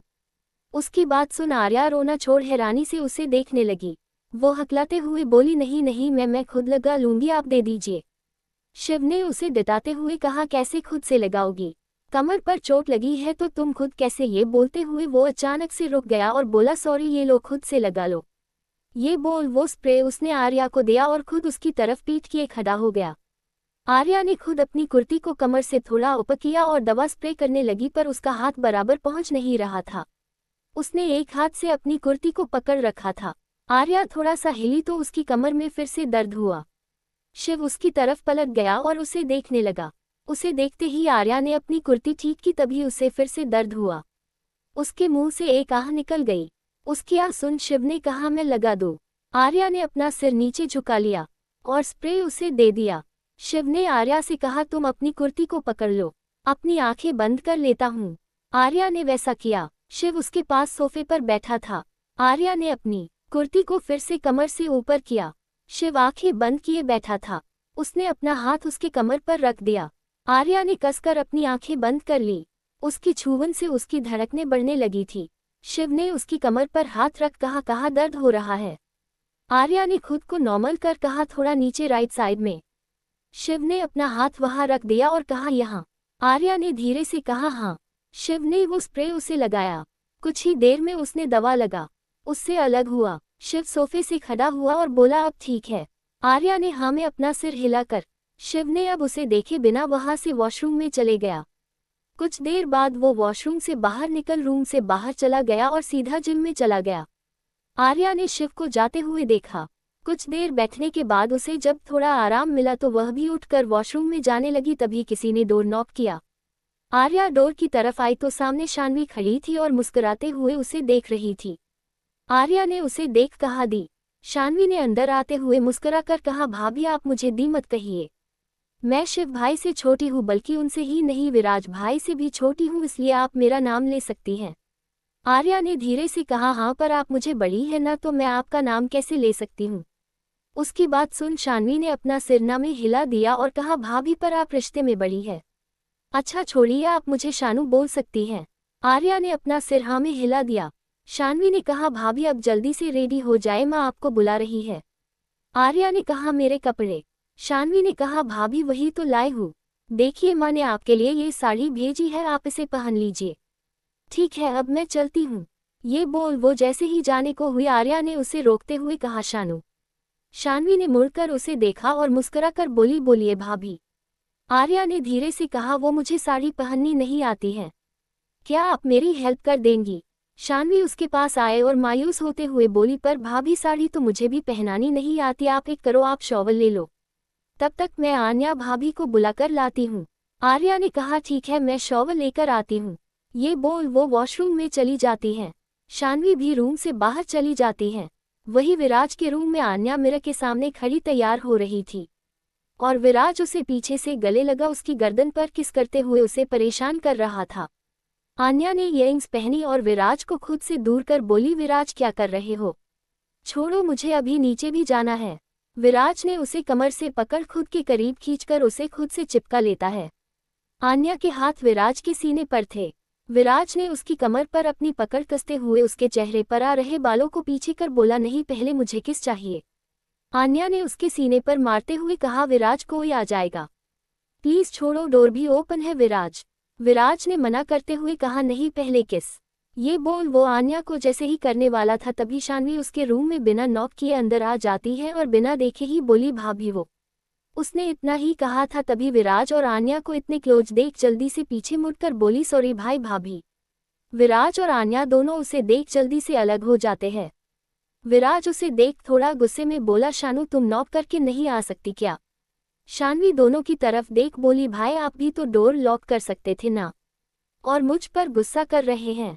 विराज कुछ कहने को हुआ तभी आन्या ने उसे रोकते हुए कहा आप उस पर गुस्सा क्यों कर रहे हैं। विराज फिर से कुछ बोलने को हुआ तो आन्या ने कहा बस। फिर शान्वी को देख बोली हाँ बोलो शानू क्या हुआ, कोई काम था क्या तुम्हें। शान्वी ने कहा हाँ भाभी मैं आपको बुलाने आई थी, वो आर्या भाभी को ना आपकी हेल्प चाहिए। आन्या ने कहा ठीक है चलो। ये बोल वो शान्वी के साथ रूम में बाहर आ जाती हैं। वो दोनों शिव के रूम की तरफ चली जाती हैं।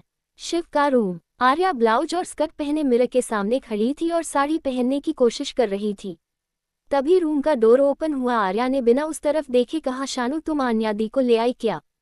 ये बोल वो जैसे ही पीछे मुड़ी उसकी आंखें हैरानी से बड़ी हो गई, क्योंकि सामने शिव खड़ा उसे देख रहा था। आर्या ने उसे देख जल्दी से अपनी साड़ी से खुद को कवर कर लेती है। आर्या ने उसे देख थोड़ा गुस्से में कहा आप डोर नॉक नहीं कर सकते हैं क्या, ऐसे सीधे घुसे चले आए अंदर। शिव जो अभी तक उसे देख रहा था उसकी बात सुन बोला मैं क्यों नॉक करूं, यह मेरा रूम है समझी, और तुम भी तो डोर लॉक करके कपड़े पहन सकती थी ना। आर्या उसे कुछ बोलती तभी शिव उसके करीब आ बोला और अगली बार से मुझसे इस तरह से बात मत करना। दोनों इस वक्त बहुत ही क्लोज खड़े थे। शिव उससे आगे कुछ कहने जाता है तभी उन्हें शान्वी की आवाज सुनाई दी। शिव और आर्य का ध्यान दरवाजे की तरफ गया। उन्होंने देखा तो शान्वी अपनी आंखों पे हाथ के पीछे घूमी हुई थी। शान्वी ने अपनी आंखों पर हाथ रखे हुए ही कहा सॉरी भाई मुझे नॉक करके आना चाहिए था। तभी आन्या भी अंदर आई तो तीनों को देखने लगी। शिव और आर्य को इतने क्लोज देख वो भी पीछे घूम जाती है और बोली सॉरी भाई। शिव ने भी अब ध्यान दिया कि वो और आर्या इस वक्त कितने क्लोज खड़े थे। वो जल्दी से उससे दूर हो बिना कुछ बोले वॉशरूम में चले जाता है। वॉशरूम के डोर की आवाज सुन आन्या और शान्वी दोनों ही आर्या की तरफ देखते हैं। आर्या अभी भी साड़ी को अपने सीने से लगाए खड़ी थी। आन्या और शान्वी दोनों ही आर्या की तरफ आती है। आन्या ने आर्या के हाथ से साड़ी लेते हुए कहा लाओ जल्दी से तुम्हें पहना देती हूँ। आन्या उसे साड़ी पहनाने लगी। शान्वी ने आर्या को देखा जिसका चेहरा थोड़ा उतरा हुआ था। उसने आर्या का मुड़ ठीक करने के लिए कहा वैसे भाभी आप और भाई क्या कर रहे थे। उसकी बात सुन आर्या को तो कुछ समझ नहीं आया पर आन्या ने उसे घूर कर देखा। शान्वी आन्या को देख हल्का सा मुस्कुरा देती है और दोबारा आर्या से पूछती है बोलिए भाभी। आर्या ने मुंह बनाते हुए कहा, क्या कर रही थी? आपके भाई की डांट खा रही थी। जब देखो तब गुस्सा करते रहते हैं। कल रात से लेकर अब तक ना जाने कितने बार मुझे डांट चुके हैं। पता नहीं क्या प्रॉब्लम है उन्हें मुझसे। उसकी इस तरह की नॉन स्टॉप बातें सुन आन्या और शान्वी आर्या को हैरानी से देखने लगे। आर्या ने फिर आन्या से कहा, दी आपने तो कहा था कि आपके भाई बहुत अच्छे हैं, थोड़ा भी गुस्सा नहीं करते। पर यहाँ देखिए, कल से ना जाने किस किस बात के लिए सुना चुके हैं। अभी भी गलती उनकी थी और डांट कर मुझे चले गए। उसकी बात सुन शान्वी हंसने लगी। उसे इस तरह हंसते देख आर्या ने आन्या से कहा, ये हंस क्यों रही है? आन्या भी उसकी बात सुन हंस देती है और बोली, कुछ नहीं। आर्या ने शान्वी से कहा, बताओ ना क्यों हंस रही हो तुम? शान्वी ने हंसते हुए कहा, कुछ नहीं, बस जो तुम शिकायत कर रही हो कि भाई तू पर हर वक्त गुस्सा करते रहते हैं, तो बता दूं कि हमारे शिव भाई ऐसे तो बिल्कुल भी नहीं है, क्योंकि वह कभी गुस्सा करते ही नहीं है। फिर थोड़ा उदास होते हुए बोली, हाँ, पर जब से गौरी भाभी गई है तब से थोड़ा ऐसे रहने लगे हैं, ना किसी से बात करते हैं और ना ही किसी की बात सुनते हैं। आर्या उसकी बात बहुत ध्यान से सुन रही थी। अचानक ही आर्या ने कहा, क्या वो गौरी जी से बहुत प्यार करते थे? क्या उनकी लव मैरिज हुई थी? शान्वी ने कहा, नहीं, उनकी अरेंज मैरिज थी। शादी से पहले तो भाई और भाभी तो कभी मिले भी नहीं थे। भाभी माँ की पसंद थी। माँ उनसे एक बार मंदिर में मिली थी, तभी से माँ उन्हें पसंद करने लगी और फिर उनके पेरेंट्स से मिल माँ ने उनकी और भाई की शादी की बात की। भाई के लाइफ में तो पहले से ही कोई था, नहीं तो इस शादी से भी कोई प्रॉब्लम नहीं थी, इसलिए वो शादी के लिए मान गए। शान्वी की बात सुन आर्या ने कहा, फिर इतना प्यार है उनका गौरी जी के लिए कि लगता ही नहीं है कि उनकी अरेंज मैरिज हुई थी। क्या अरेंज मैरिज में इतना प्यार होना पॉसिबल है? आन्या ने साड़ी का पल्लू आर्या के कंधे पर पिनअप करते हुए कहा, अगर हम चाहें तो किसी भी रिश्ते में इतना प्यार होना इम्पॉसिबल नहीं है। अब मेरी और विराज की शादी ही देख लो, मुझे तो वो बिल्कुल भी नहीं पसंद थे, पर उन्होंने मुझे प्यार करना सिखा दिया। देखना, तुम्हारा रिश्ता भी बहुत जल्द ठीक हो जाएगा। भैया तुम्हें भी समझने लगेंगे, पर तुम पीछे मत हटना। आर्या ने आन्या से कहा, पर इस रिश्ते में तो प्यार नाम की कोई चीज़ है ही नहीं। न ही मैं उनसे प्यार करती हूँ और न ही वो मुझसे, तो इस रिश्ते का कोई मतलब ही नहीं बनता है। आन्या ने अब तक उसे साड़ी पहना दी थी। आन्या अब उसे तैयार करने लगी। आर्या की बातें सुन आन्या ने आगे कुछ नहीं कहा। वहाँ एकदम खामोशी पसर गई थी। शान्वी ने माहौल को सही करते हुए कहा, आर्या भाभी, आपको एक बात बताओ। आर्या जो तैयार हो रही थी उसने कहा, कहो। शान्वी ने थोड़ा मुस्कुरा कर आन्या को देखा और आर्या से बोली, आपको पता है, जब मैं आन्या भाभी को बुलाने उनके रूम में गई थी तो उसकी इतनी सी बात सुन आन्या उसे घूरने लगी। आन्या को इस तरह खुद को घूरता देख शान्वी की मुस्कुराहट और बड़ी हो गई। उसने कहा, जब मैं भाभी को बुलाने गई तो भाई और भाभी एक दूसरे को किस करने वाले थे, पर एंड मोमेंट पर मैं पहुंच गई। इनकी किस तो अधूरी रह गई, और पता है भाई तो गुस्सा हो गए थे। ये बोल वो जोर जोर से हंसने लगी। शान्वी की बातें सुन आर्या भी हंस रही थी। आन्या का चेहरा तो लाल टमाटर की तरह हो गया था। दोनों के एक बार आन्या को देखा तो उनकी हंसी और तेज हो गई।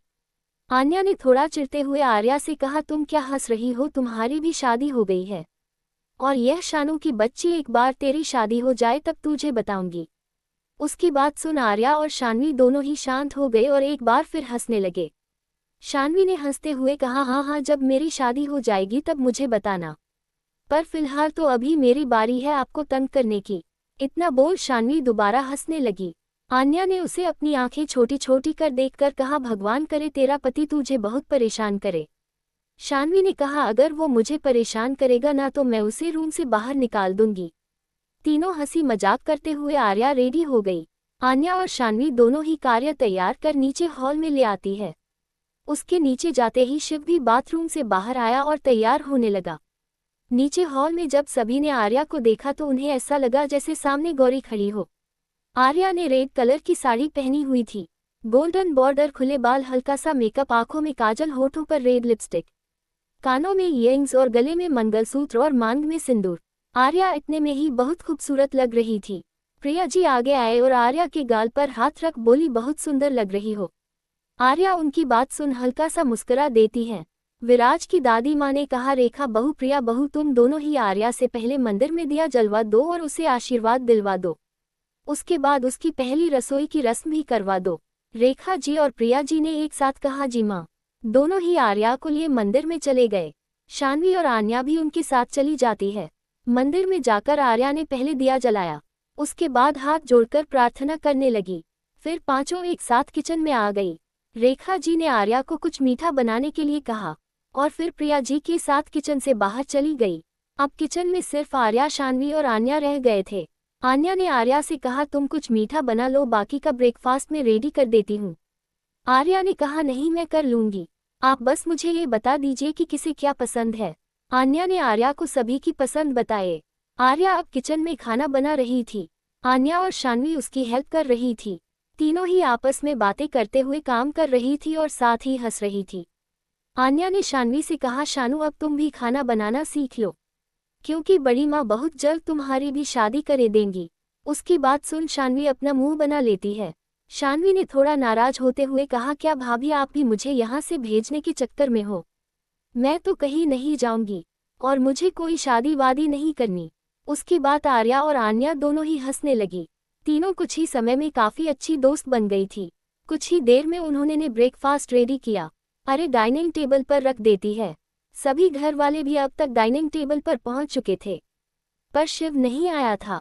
आर्या ने सभी को ब्रेकफास्ट सर्व किया। सभी ने उसके बनाए गए खाने की बहुत तारीफ की। आर्या बहुत खुश हुई। सभी ने उसे पहली रसोई का गिफ्ट दिया।